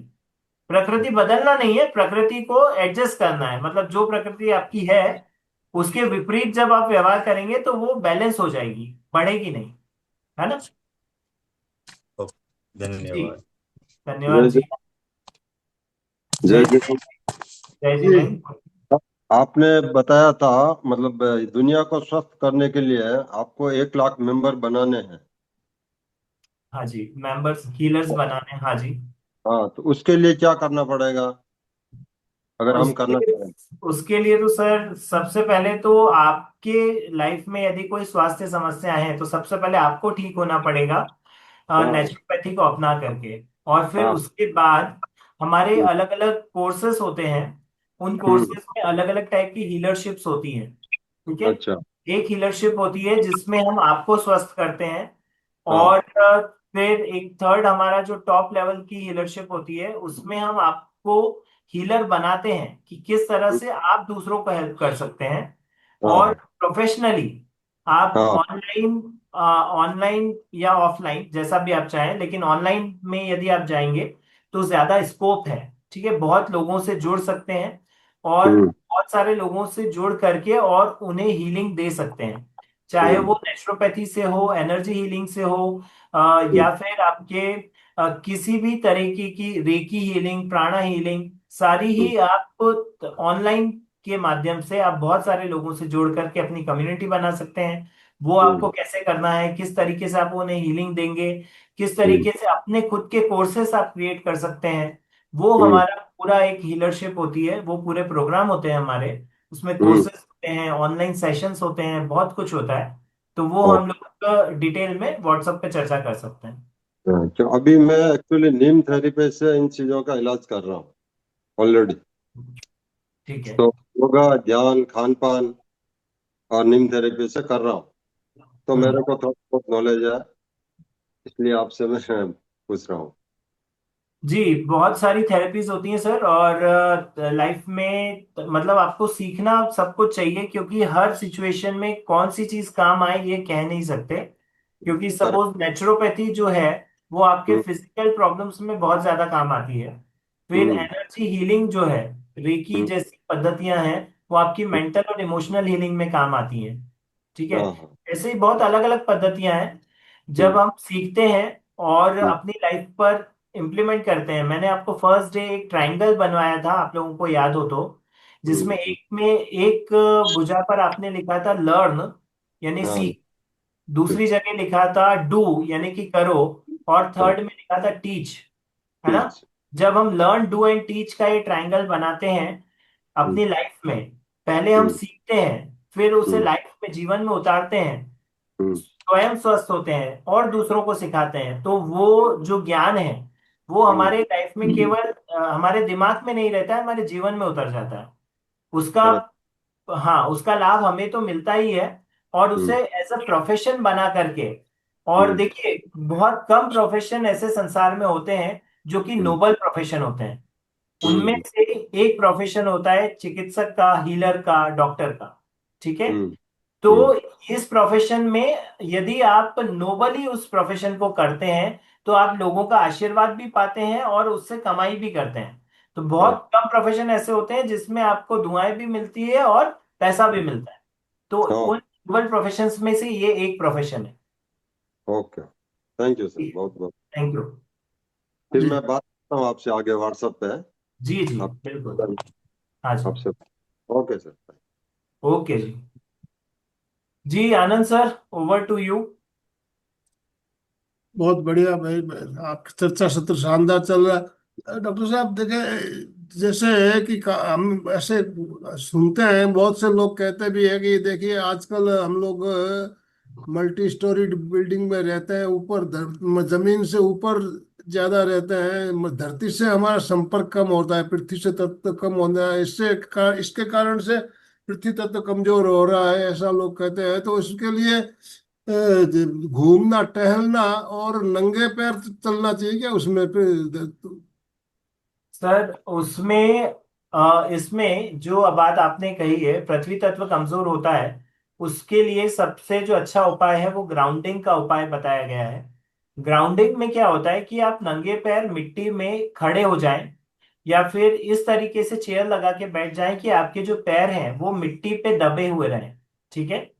तो उससे कम से कम 30 मिनट की ग्राउंडिंग हर व्यक्ति को डेली करना चाहिए। जी उससे पृथ्वी तत्व तो आपका एक्टिवेट होता ही है, और भी बहुत सारी चीजें आपको मिलती हैं। जैसे कि यदि आपकी कोई मेंटल या इमोशनल समस्या है तो वो जब आप उस तरीके से बैठ करके और विचार करते हैं और उस एनर्जी को धरती के अंदर जाने देते हैं, आप विचार करते हैं कि आपकी जितनी भी समस्याएं हैं, मानसिक हो, शारीरिक हो या फिर भावनात्मक हो, वो सब कोई धरती के अंदर जा रही है, तो वो वास्तव में आपकी सारी टेंशन, आपका सारा स्ट्रेस धरती सोख लेती है। जी और ये प्रैक्टिकल है। ठीक है ना। इसमें कोई भी इमोशनल बात नहीं है, ये पूरी तरीके से प्रैक्टिकल है। जब आप ऐसा करेंगे तो आपको अपनी मेंटल हेल्थ में, इमोशनल हेल्थ में बहुत ज्यादा सुधार देखने को मिलेगा। इसके अलावा मेरा एक सेशन भी था इलेक्ट्रोमैग्नेटिक वेव्स के ऊपर। आजकल हम लोग मोबाइल से, बहुत सारे इलेक्ट्रॉनिक गैजेट से घिरे हुए हैं। हम कार भी जो चलाते हैं वो भी इलेक्ट्रॉनिक हो गई है, हम जो बाइक स्कूटी चलाते हैं वो भी इलेक्ट्रॉनिक हो गई है। तो उसके कारण से हमारी बॉडी की इलेक्ट्रोमैग्नेटिक फील्ड जो है वो बिगड़ जाती है, और हमारे पांचों तत्व जो हैं, 5 एलिमेंट्स पूरे बिगड़ जाते हैं। उसके कारण से हमें ग्राउंडिंग करना जी और नंगे पैर मिट्टी पर चलना बहुत ज्यादा जरूरी है। सर इसके जी लिए हम अभी एक देखिए हीलिंग हमारे यहाँ कुछ जो हीलर्स है उन्होंने पेंडुलम हीलिंग की क्लासें ली थी और वो बहुत शानदार सेशन भी हुए थे। तो वो उन्होंने बताया कि अपने को फील करना है, एनर्जी हमारे सिर से हमारे शरीर में आ रही है और पैरों में से निकल कर धरती में जा रही है। आप मतलब इस तरह से फीलिंग करते हो, उससे भी ग्राउंडिंग होती है क्या उसमें? हाँ जी, हाँ जी, बिल्कुल होती है। बिल्कुल होती है, एनर्जी हीलिंग में वही सब चीजें होती हैं। उस समय पर यदि आप फिजिकली भी उन चीजों को अपना सकें, जैसे कि एक एनर्जी हीलिंग आप घर पे बैठ के कर रहे हैं, और एक आप गार्डन में या फिर मिट्टी पे बैठ करके, या मिट्टी में आपके पाँव हैं हम्म, और उस तरीके से कर रहे हैं, तो उससे ज्यादा फर्क पड़ता है। उसमें ज्यादा फर्क पड़ेगा। हाँ, उसमें ज्यादा एक्चुअली फर्क। धरती पे पैर रख के करना और एक कल्पना करना, उसमें फर्क पड़ेगा, बिल्कुल सही हाँ, बात। और दोनों चीजें साथ में करते हैं तो और ज्यादा डबल फर्क पड़ता है। डबल फर्क पड़ेगा, यस यस, ये बात बिल्कुल आपने बढ़िया बात बताई। अपन धरती पे पैर रख के और कल्पना कर रहे हैं, हमारी एनर्जी हमारे सहस्रार चक्र से आ रही है और हमारे शरीर में से होती हुई धरती पैरों में से होती हुई कि जा रही है, तो इसमें है ग्राउंडिंग, अच्छी ग्राउंडिंग होगी। जी। सर सर एक बीच बात में पूछनी थी। एक बार बीच में बोलना चाहूंगी सर। तो इसके लिए जो आपने ग्राउंडिंग का जो बताया, तो क्या मिट्टी रखनी चाहिए या ये जो अपने फ्लोर होता है उसी के ऊपर ही? देखिए, एक चीज आप ध्यान रखें कि दो दो चीजें हैं। आपके फ्लोर पर भी ग्राउंडिंग तो हो सकती है, लेकिन उसमें बात यह है कि यदि आपकी बिल्डिंग में, आपके घर में अर्थिंग है, अर्थिंग दी हुई है, वो आपको चेक करवाना पड़ेगा। यदि आपके घर में अर्थिंग है तो ग्राउंडिंग घर में हो सकती है। लेकिन जो मिट्टी में जब आप ग्राउंडिंग करते हैं ना, तो केवल वो अर्थिंग नहीं होती है, उसमें जो मिनरल्स होते हैं मिट्टी में, वो भी आपके शरीर में आते हैं। ठीक है। तो मिट्टी में ग्राउंडिंग करने का डबल फायदा होता है, और उससे भी ज्यादा फायदा होता है यदि आप एक काम कर सकें, आपका खुद का गार्डन है या किसी भी गार्डन में जाकर के थोड़ी सी मिट्टी हमने खोद ली, जी थोड़ी सी मिट्टी 1 बाय 1 या 2 बाय 2 का एक छोटा सा गड्ढा हमने बनाया, उसके अंदर हमने पाँव रखे और उसके ऊपर से मिट्टी डाल दी। जी जी। तो इसमें उससे मिट्टी में जितने मड भी मिनरल्स हैं। हाँ, मड। मड थेरेपी तो मड। कहा गया है, तो मड थेरेपी तो ये भी अपने को कर लेनी चाहिए।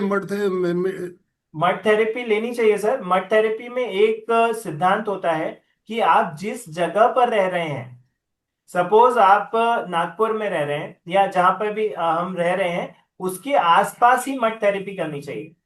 क्योंकि आपकी बॉडी के माइक्रोब्स और उस जगह के माइक्रोब्स एक जैसे होते हैं। आप यदि नागपुर में रह रहे हैं और आप केरल जाके मड थेरेपी करा रहे हैं तो उसका कोई मतलब नहीं आता। जी जी ठीक है। आप नागपुर में रह रहे हैं तो आप नागपुर की ही मिट्टी से थेरेपी करें, वो आपके लिए सबसे ज्यादा अच्छी है। और हफ्ते में एक आध बार मिट्टी से स्नान भी कर लेना चाहिए।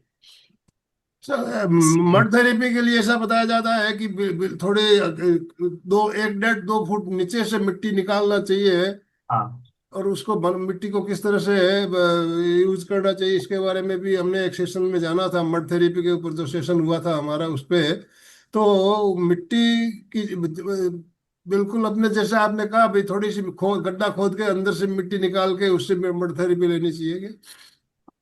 जी। इसमें देखिए, जितने अंदर से लिखते हैं ना, बात ये होती है कि आजकल क्या है कि हर जगह पे हमने दाऊद में देखा कि आप गार्डन में भी लोग यूरिया डाल रहे हैं। जी ठीक है। जी जी। पार्क में भी यूरिया डाल रहे हैं। तो अब उससे क्या होता है कि मिट्टी, वो मिट्टी तो डेड ही हो गई पूरी तरह से। अब आपको यदि वास्तविक मिट्टी चाहिए जिनमें मिनरल्स हो, तो वो थोड़ा सा आपको खोद के ही निकालनी पड़ेगी। बिल्कुल। इसलिए बोला जाता है कि खोद करके मिट्टी निकालें ताकि न्यूट्रिएंट वाली मिट्टी निकले। उससे जब आप बात लेते हैं या ट्रीटमेंट लेते हैं या थेरेपी लेते हैं, तो वो आपके लिए बहुत ज्यादा अच्छा होता है, क्योंकि उनमें मिनरल्स होने चाहिए। जो मिनरल्स पौधों में आते हैं ना, वो मिनरल्स डायरेक्टली आपकी बॉडी में आ सकते हैं। ठीक है, जी। मड थेरेपी के थ्रू। इसमें आप ध्यान दीजिएगा कभी भी कि यदि आप नीम के जूस को एक बड़ी थाली में रख करके और पैर उसमें डुबो लें, तो लगभग 25-30 मिनट के बाद में नीम का टेस्ट आपकी जुबान तक आ जाता है। ठीक है। मतलब बॉडी में से वो सारी चीजें ट्रेवल करके, पूरा नीम जूस ट्रेवल करके आपकी जुबान तक आ गया आपके पैर से। तो सोचिए कि मिट्टी में जितने भी न्यूट्रिएंट्स होते हैं, यदि आप 30 मिनट तक उसके अंदर पैर दबा के रखेंगे, तो वो सारे न्यूट्रिएंट्स भी आपकी बॉडी में ऊपर की तरफ चढ़ के आते हैं। और दूसरी बात है कि स्टीम बाथ के बारे में बताया जाता है, तो स्टीम बाथ से हमें क्या बेनिफिट मिल सकता है? सर, स्टीम बाथ से हमें क्या होता है कि स्टीम बाथ से हमारे जितने भी पोर्स होते हैं ना, हमारे जो रोम छिद्र होते हैं, वो सब खुल जाते हैं। स्टीम बाथ लेने के बाद में यदि आप रफ टॉवेल से पूरे शरीर की सफाई कर लें, रफ टॉवेल से पूरे शरीर को अच्छी तरह से पोंछ के सुखा लें, तो आपके सारे रोम छिद्र पूरी तरह से खुल जाते हैं। उससे क्या होता है कि आपकी पूरी बॉडी जो है ब्रीथ करने लगती है। आप केवल अपने नाक से ही ब्रीदिंग नहीं करते हैं, आप पूरी जी। बॉडी से ब्रीदिंग करते हैं। ठीक है। तो आपकी पूरी बॉडी से ब्रीदिंग करना जरूरी है। आपके जो रोम छिद्र हैं, जो पोर्स हैं, वो बंद नहीं होने चाहिए, खुले हुए होने चाहिए। तो आप वो, जब आप ऑक्सीजन, हर एक रोम छिद्र से ऑक्सीजन लेते हैं, तो वो ऑक्सीजन आपके ब्लड के लिए जरूरी होती है, और आपका ब्लड सर्कुलेशन फास्ट होता है, प्रॉपर होता है। कोई टॉक्सिन्स नहीं आते। ऑक्सीजन जो है वो सारे टॉक्सिन्स को बाहर निकाल देती है, पसीने के थ्रू या तो फिर किसी भी हमारे एक्सक्रीशन, एक्सक्रेटरी ऑर्गन्स के थ्रू। तो ये बहुत जरूरी है कि हमारे पोर्स खुले हुए हों, और उसके लिए स्टीम बाथ एक अच्छा उपाय है। बहुत बढ़िया।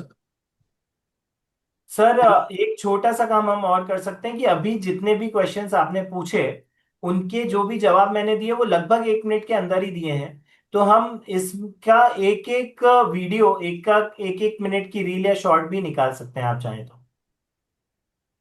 थोड़ा सा सर, अभी 5-7 मिनट का टाइम लेके पंचकर्म के ऊपर हमारे सेशन भी हुए हुए हैं, काफी सेशन लिए हुए हैं। तो हाँ जी। पंचकर्म के बारे में आपकी क्या राय है? हमें कि कितने दिनों में जैसे लीजिए शिरोधारा वगैरह करते हैं, या जो भी करवाते हैं अपन, तो उसके बारे में थोड़ा सा मार्गदर्शन करेंगे आप? सर, पंचकर्मा में अलग अलग कर्मा होते हैं। पंचकर्मा के पहले पूर्व कर्मा भी होते हैं। ठीक है। और पंचकर्मा जो थेरेपी है, वो आपकी अलग अलग बीमारियों में काम में आती है। जी यदि आपको मानसिक या फिर हमारे सहस्त्रार चक्र से संबंधित या आज्ञा चक्र से संबंधित जितनी भी बीमारियां हैं, या इस हेड रीजन से रिलेटेड जितनी भी बीमारियां हैं, उसके लिए शिरोधारा बेस्ट होता है। लेकिन उसमें डिपेंड करता है कि आपको जो प्रॉब्लम है उससे रिलेटेड मेडिकेटेड ऑयल होना चाहिए शिरोधारा के लिए। ठीक है। शिरोधारा अलग अलग तरीके से होती है, मेडिकेटेड ऑयल से भी होती है ना। इसके अलावा छाछ से होती है, बहुत सारी अलग अलग चीजों से होती है, उसमें मेडिसिन मिलाई जाती हैं। फिर उसे प्रॉपर तरीके से, वो जो पॉट है उसे प्रॉपर तरीके से एक पर्टिकुलर डायरेक्शन में घुमाया जाता है आपके सर पे। और वो जो मेडिकेटेड ऑयल है वो धीरे धीरे करके आपके सर पे एक प्रॉपर डायरेक्शन में जब घूमता है, तो और उसके बाद में यहाँ पर एक आपका जो उड़द का आटा होता है, उड़द की दाल का आटा होता है, उससे लेयर बनाई जाती है जी ताकि जी। वो जो ऑयल है वो बाहर नहीं जाए। ठीक है। तो वो प्रॉपर वो पूरी थेरेपी होती है, उसमें ऑयल्स कौन सा यूज करना है वो बहुत ज्यादा महत्वपूर्ण होता है, और किस डायरेक्शन में घुमाना है उस पॉट को वो बहुत ज्यादा इंपॉर्टेंट होता है। तो जो पंचकर्मा है वो अपने आप में बहुत बड़ा सब्जेक्ट है। उसमें शिरोधारा का मैंने आपको बताया, ऐसे ही जी पांचों जी। कर्मा में अलग अलग तरीके से किया जाता है। पंचकर्म के ऊपर हमारे सेशन, काफी सेशन हमने लिए हुए हैं बहुत सुंदर तरीके से। उसमें आंखों के बारे में, घुटनों के लिए, नाभि पर, पेट पर अलग अलग जो क्रिया दी जाती है उसके बारे में बहुत अच्छे से। तो अभी टॉपिक, अलग टॉपिक है, उसके ऊपर भी हम आपका मार्गदर्शन चाहेंगे। कभी सेशन आप लेना चाहे तो इसको जरूर एक पंचकर्म पे सेशन आप रखिए प्लीज। जी। सर एक बात पूछनी थी, अपने घर में जितने मेंबर है प्राय प्राय सबकी अलग प्रकृति रहती है, लेकिन खाना एक ही बनता है किचन में, तो हाँ, उसमें अपने को कैसे मेंटेन करने का? देखिए कुछ भोजन ऐसे होते हैं जो कि आपकी सारी प्रकृतियों को, तीनों ही प्रकृतियों को बैलेंस करते हैं। उनमें से कुछ भोजन मैं आपको बताता हूं। जैसे कि यदि आप भोजन करने के पहले पानी वाले फ्रूट या सलाद खाते हैं, ठीक है, वाटर फ्रूट या वाटर वेजिटेबल्स, जैसे कि खीरा, टमाटर, है ना, अभी गर्मी का सीजन है तो इस समय पर तरबूज, खरबूज, ये सारे फ्रूट्स या फिर वेजिटेबल्स जब आप खाते हैं, 50% पेट यदि आप इनसे भर लेते हैं, आपकी तीनों ही प्रकृतियां बैलेंस होती हैं। खाने का टाइमिंग यदि आप प्रॉपर रखते हैं, जैसे सपोज सुबह का जो भोजन है, सुबह का भोजन आपका 11 से पहले पहले यदि हो जाता है, और शाम का भोजन 6 से पहले पहले यदि हो जाता है, तो आपकी तीनों प्रकृतियां बैलेंस रहती हैं। इसके अलावा मोटा अनाज जो होता है, जितना भी जो भी ज्वार, बाजरा, रागी, है ना, कीनू, जितना भी मोटा अनाज होता है वो अनाज आपकी तीनों प्रकृतियों को बैलेंस रखता है।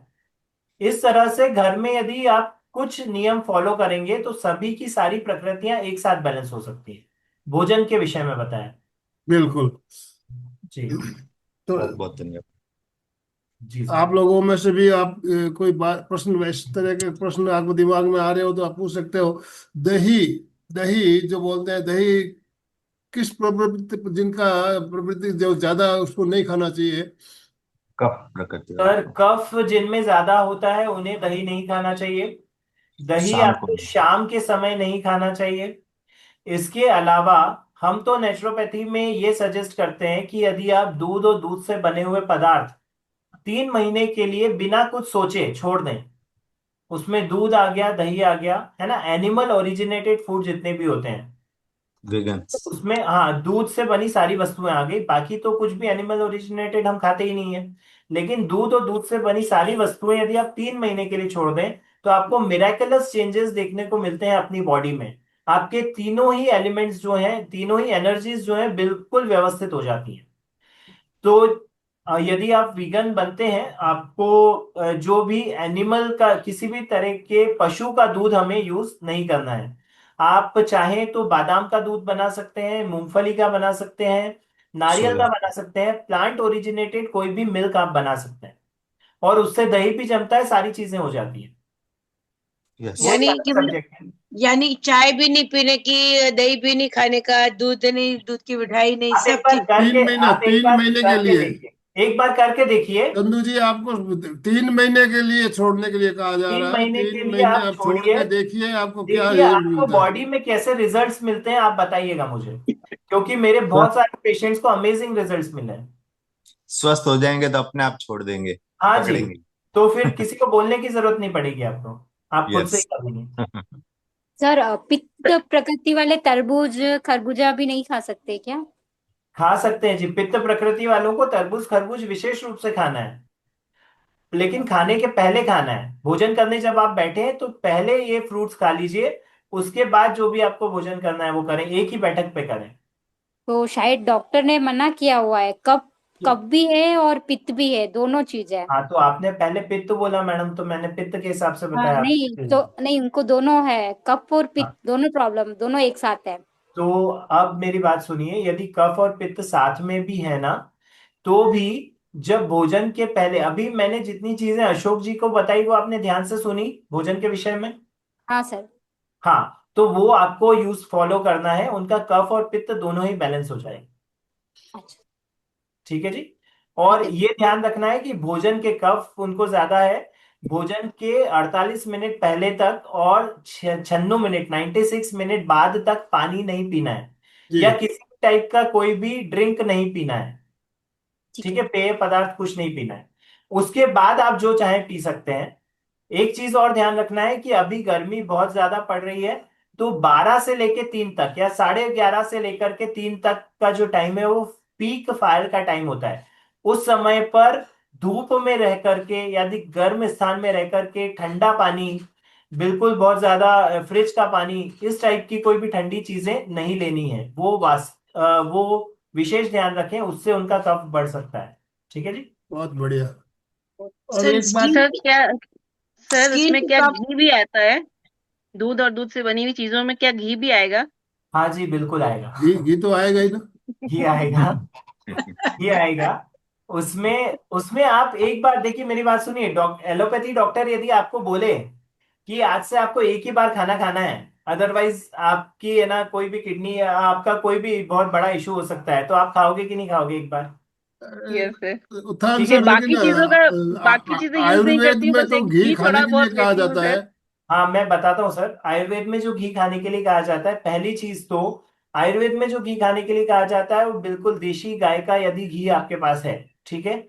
एक चीज। दूसरी चीज कि उस समय जो गाय जिस तरीके से चरने जाती थी, बाहर चरने जाती थी, गायों में इतनी बुद्धि होती है कि वो अपने मालिक को सूंघ करके जाती थी कि उसे किस तरह की बीमारी है या हो सकती है।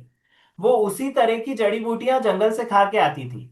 उसके बाद जो उसका दूध निकलता था, फिर उसका घी बनता था, और जी उस घी बनने का जो तरीका होता था, ठीक है, बिलौना पद्धति से जो घी बनता था, वो घी खाया जाता था। एक चीज।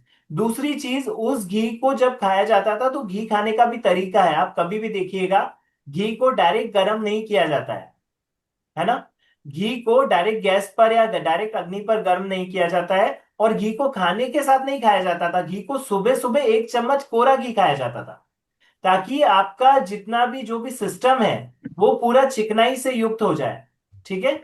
वो जब भी आप भोजन करेंगे तो किसी भी टाइप का भोजन कहीं पे चिपके नहीं, उससे टॉक्सिन्स नहीं बने, उस तरीके से घी खाया जाता था, यदि उसे मेडिसिनल पर्पस से ही खाना है तो। बाकी अभी की जो लाइफ स्टाइल है और अभी जिस तरह का दूध दही और घी मार्केट में आ रहा है, उसके हिसाब से आप यदि केवल 3 महीने के लिए करके देखें, उसके बहुत सारे ऑप्शंस भी हैं। दूध आप कौन सा प्लांट बेस्ड दूध किस टाइप से निकाल सकते हैं, बहुत इजी होता है, और किस टाइप से आप उसका उपयोग कर सकते हैं, बहुत ऑप्शन है। लेकिन उसके मतलब बहुत बड़े चैप्टर्स हैं, उसके लिए एक एक के लिए एक एक सेशन लगेगा। जी जी जी। एक चीज और क्लियर करना चाहूंगा। हम जनरली आजकल हम क्या सभी खाने के बाद में आइसक्रीम खाते हैं, बाद में हम्म। आखिरी में खाना हम्म। हो गया, भोजन हो गया, फिर आइसक्रीम खाते हैं, तो ये तो बहुत नुकसान करता है तो हमारा अब ये आप ही से मैं आप ही बताएंगे कि कैसे नुकसान करता है, मैं आपको तो उसके। देखिए, मेरा तो ऐसा मानना है, जब हम भोजन हमारा खाते हैं तो पाचन जो हमारा शुरू होता है, अग्नि चाहिए उसको पाचन करने के लिए, उसके ऊपर आइसक्रीम खाते हैं तो हमारा वो अग्नि शांत हो जाता है, तो पाचन तंत्र हमारा कमजोर जी। होता है उससे। जी। तो वही मैं कह रहा हूं आपको कि मैं आपको उसकी प्रक्रिया बताता हूं, और फिर उसका जो रिजल्ट है वो आपसे सुनूंगा।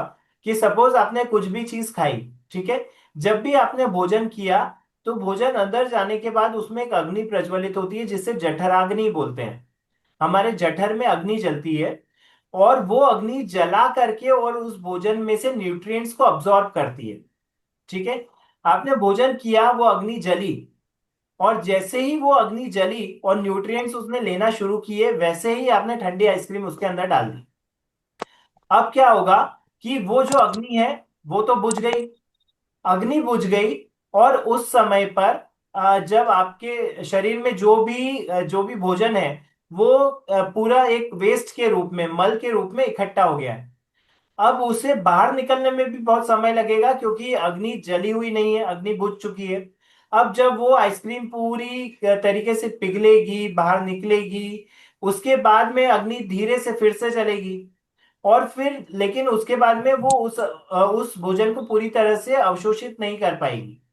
अभी जैसे हमने एक स्लाइड में देखा कि यदि आपका कोई भी एलिमेंट बिगड़ा हुआ है, जैसे ही आपने आइसक्रीम खाई तो कफ प्रकृति आ गई। कफ प्रकृति जैसे ही आई तो पित्त की जो प्रकृति है उस समय जो जरूरी है भोजन को पचाने के लिए वो चली गई। वो जब चली गई तो आपका कफ बिगड़ गया। यहाँ पे जैसे ही आपका कफ बिगड़ा तो आपका डाइजेशन मेटाबॉलिक सिस्टम स्लो हो गया। जी जी उसके जी। स्लो होने के बाद में जैसे ही आपका मेटाबॉलिज्म स्लो हुआ वैसे ही आपका डाइजेशन बिगड़ गया। फिर आपको जो फ्रेश होने के लिए जाना है उसमें भी बहुत टाइम लगेगा। आपको 24 घंटे में यदि आप एक बार फ्रेश होने के लिए जा रहे हैं तो वो उसके जो कारण है वो यही कारण है कि हमारे जो खाने का जो तरीका है और विरुद्ध आहार, जैसे ही हमने भोजन किया वैसे ही यदि हमने आइसक्रीम खा ली तो दोनों विरुद्ध आहार है। विरुद्ध आहार जब हम करते हैं तो हमारा मेटाबॉलिज्म स्लो होता है। उससे जो न्यूट्रिएंट्स शरीर में जाने चाहिए वो बाहर चले जाते हैं। जो टॉक्सिन्स या जो टॉक्सिन्स हैं वो जो बाहर जाने चाहिए वो शरीर में चले जाते हैं, ब्लड में घूमते हैं और उसी से सारी बीमारियों का जन्म होता है। बहुत बढ़िया। तो ये आपने जो बताया कि भाई आइसक्रीम क्यों नहीं खाना चाहिए, अभी ये पॉइंट आप लोगों को भी क्लियर हो गया होगा। कंफ्यूज था थोड़ा किस क्यों नहीं खाना चाहिए है, तो ये चीज आपको समझ में आई। और जनरली हम सब खाते हैं, सब खाते हैं, पता है फिर भी खाते हैं, कारण कंट्रोल करना मुश्किल हो हाँ जाता है। तो इसके लिए क्या है कि संकल्प होना चाहिए, त्याग। तो मैंने तो अभी आजीवन आइसक्रीम खाने का त्याग किया हुआ है, आजीवन त्याग किया हुआ है आइसक्रीम खाने का, सर जब से खाना मुझे खाने से पता पहले चला खाइए सर। है। सर खाना खाने से पहले खा लीजिए ना। नहीं तभी है, तो त्याग है उसमें खाने वो के भी लिए। गलत ही है। देखिए एक चीज मैं आपको बताता हूँ, आइसक्रीम जो है वो इंडियन डिश है भी नहीं। डिशेस जितनी भी है ना वो हमारे स्वास्थ्य को ध्यान में रख करके बनाई गई हैं। जितनी भी वेस्टर्न डिशेस हैं आप इस पे थोड़ा सा रिसर्च करना। आइसक्रीम हुआ, पनीर भी इंडियन डिश नहीं है, चीज भी इंडियन डिश नहीं है। ठीक है, आयुर्वेद में और भारतीय परंपरा में कभी भी दूध को फाड़ करके जो भी चीज बनाई जाए या उसे अत्यधिक टेम्परेचर उसको उसका टेम्परेचर कम करके उसे जमा दिया जाए वो आयुर्वेद में अलाउ नहीं किया है। इसीलिए ये सारी डिशेस हमारे यहाँ के ओरिजिन की नहीं है, ये सब बाहर से आई हुई है। ठीक है, तो ये थोड़ा सा आप इस पे रिसर्च करना, आपको सारी चीजें पता चलेगी। और बाकी रिसर्च ठीक है, आपने खुद की लाइफ पे एक बार इंप्लीमेंट करना। 3 महीने के लिए केवल यदि आप दूध और दूध से बनी हुई चीजें छोड़ सकते हैं, 3 चीजें केवल छोड़नी है, एम आर और P. Milk and milk products, refined food और पैक्ड फूड। मिल्क प्रोडक्ट्स आपको समझ में आ गए। रिफाइंड फूड में आपका हुआ जो रिफाइंड ऑयल आता है, शक्कर भी रिफाइंड होती है। और जितने भी पैक्ड फूड जो जो भी रिफाइंड चीजें आती है, मैदा हुआ, है ना, मैदा भी रिफाइंड होता है, ये आपको छोड़ना है। और इसके अलावा पैक्ड फूड जितने भी मार्केट की जितनी भी चीजें आती है वो, आपको खुद को बॉडी इतनी अच्छी लगेगी ना कि उसके बाद में आप, और इनके बहुत सारे ऑप्शंस भी हैं। ऐसा नहीं है कि यदि आपको जैसे खाने के बाद मीठा खाने की इच्छा हो रही है तो आप देशी गुड़ ला करके रख सकते हैं घर में। ठीक है, धागे वाली जो ओरिजिनल मिश्री आती है धागे वाली वो रख सकते हैं। उसको सौंफ के साथ मिला करके उसमें खसखस मिला करके उसकी ठंडाई बना सकते हैं। बहुत सारे ऑप्शंस हैं, जी एक बार आप जी थोड़ा सा जी। दिमाग बहुत लगाइए। बढ़िया बात बताई आपने, MRP, MRP हाँ जी। मैक्सिमम रिटेल प्राइस याद रह जाएगा ये तो, MRP। अरे तो ये हाँ हमें MRP का मतलब क्या होना चाहिए, ये चीज हमने बहुत सुंदर तरीके से आपने बताई। ये MRP को अपनाओ तो आप बिल्कुल स्वस्थ रहोगे। जी। जी। तो समय करीब करीब 1.5 घंटा, 2 घंटा हो रहा है हमारे दो घंटे दो दो घंटे हो घंटे गए सर। हमारा हमारा। तो बहुत शानदार चर्चा, बहुत ही शानदार चर्चा सत्र है, और इसमें बहुत सी बातें क्लियर हुई जो हम सुनते थे इतने दिनों से, जानते भी थे लेकिन उसमें उपयोग में नहीं लाते थे। तो अब मेरे ऐसा लग रहा है कि हम उसको अपनाएंगे, उपयोग में लेके आएंगे। तो और ओम। सर एक एक बात के लिए सभी पार्टिसिपेंट्स का धन्यवाद करना चाहूंगा कि 16 लोगों ने ज्वाइन किया था और अभी भी 12 लोग हैं 2 घंटे के बाद भी। तो आप सभी का बहुत बहुत धन्यवाद। आप अपने स्वास्थ्य को बहुत सीरियसली लेते हैं और आपका इतना इंटरेस्ट है। तो मैं बिल्कुल चाहूंगा कि आप सभी इस जर्नी में आगे बढ़ते रहें और हर तरह से जिस भी तरह से मैं आपको गाइड कर पाऊँ I would be happy to guide you. और बहुत बहुत धन्यवाद आप सभी का। हम लोग इसी तरीके से मिलते रहें, आगे बढ़ते रहें। जी सर। जोश भी। थैंक यू सर सर, हम भी आपके कृतज्ञ बहुत बहुत आभारी है कि आपने बहुत अच्छी जानकारी दी हमें। बहुत अभी बहुत आभार। जैसा कि मैंने बताया, आज का वीडियो भी जब हमारा चैनल पे अपलोड हो जाएगा तो आपको एक लिंक दी जाएगी, तीनों वीडियो उससे आप खोल पाएंगे। और उस लिंक को आप सेव करके अपने पास जरूर उसको, आपको डेली एक एक वीडियो डेली देखना है। आज एक मैं नंबर 1 वीडियो देखा, कल दूसरा, तीसरा, तो इस तरह से आप कंटिन्यू कम से कम 1 महीना तक इन वीडियो को आप देखेंगे तो आपको जो बातें आपने सुनी है वो आप बार बार देखेंगे तो आपको बिल्कुल दिमाग में फिट हो जाएगी।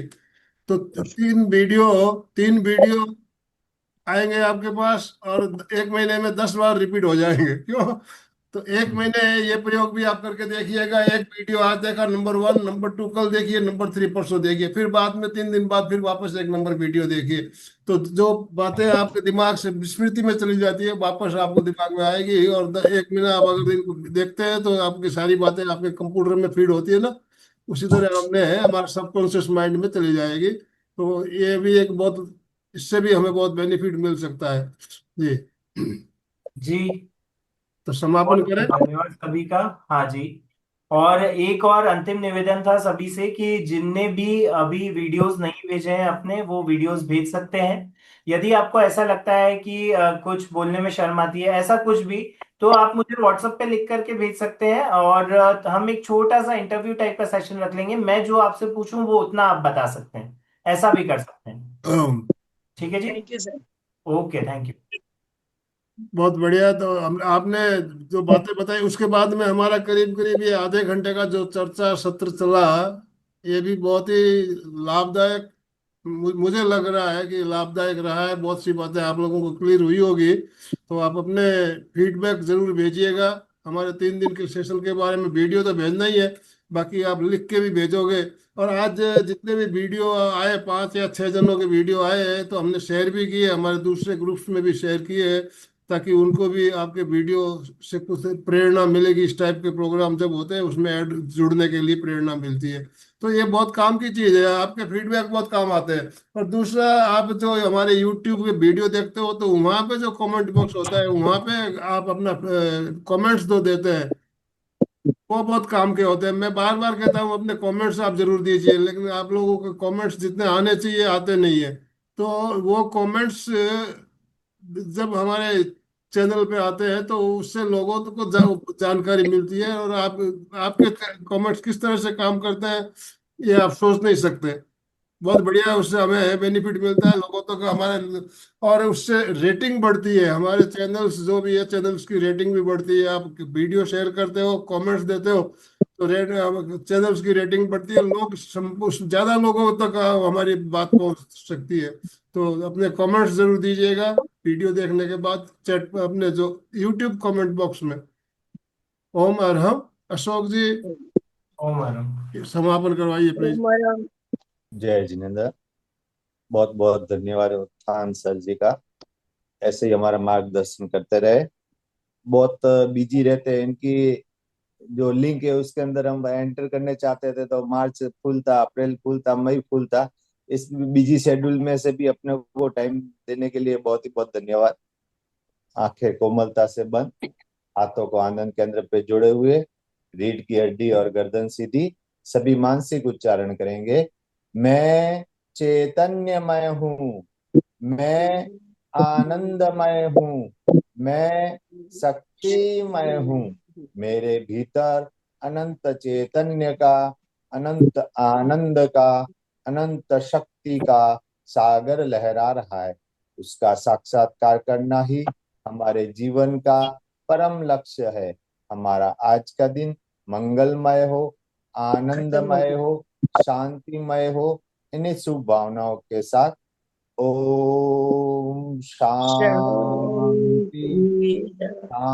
शांति शांति। कृतज्ञोस्मि, हम साहब पूज्य गुरुदेव के आभारी है। कृतज्ञोस्मि। हम साहब पूज्य हम गुरुदेव सब के पूज्य आभारी हैं। गुरुदेव के आभार।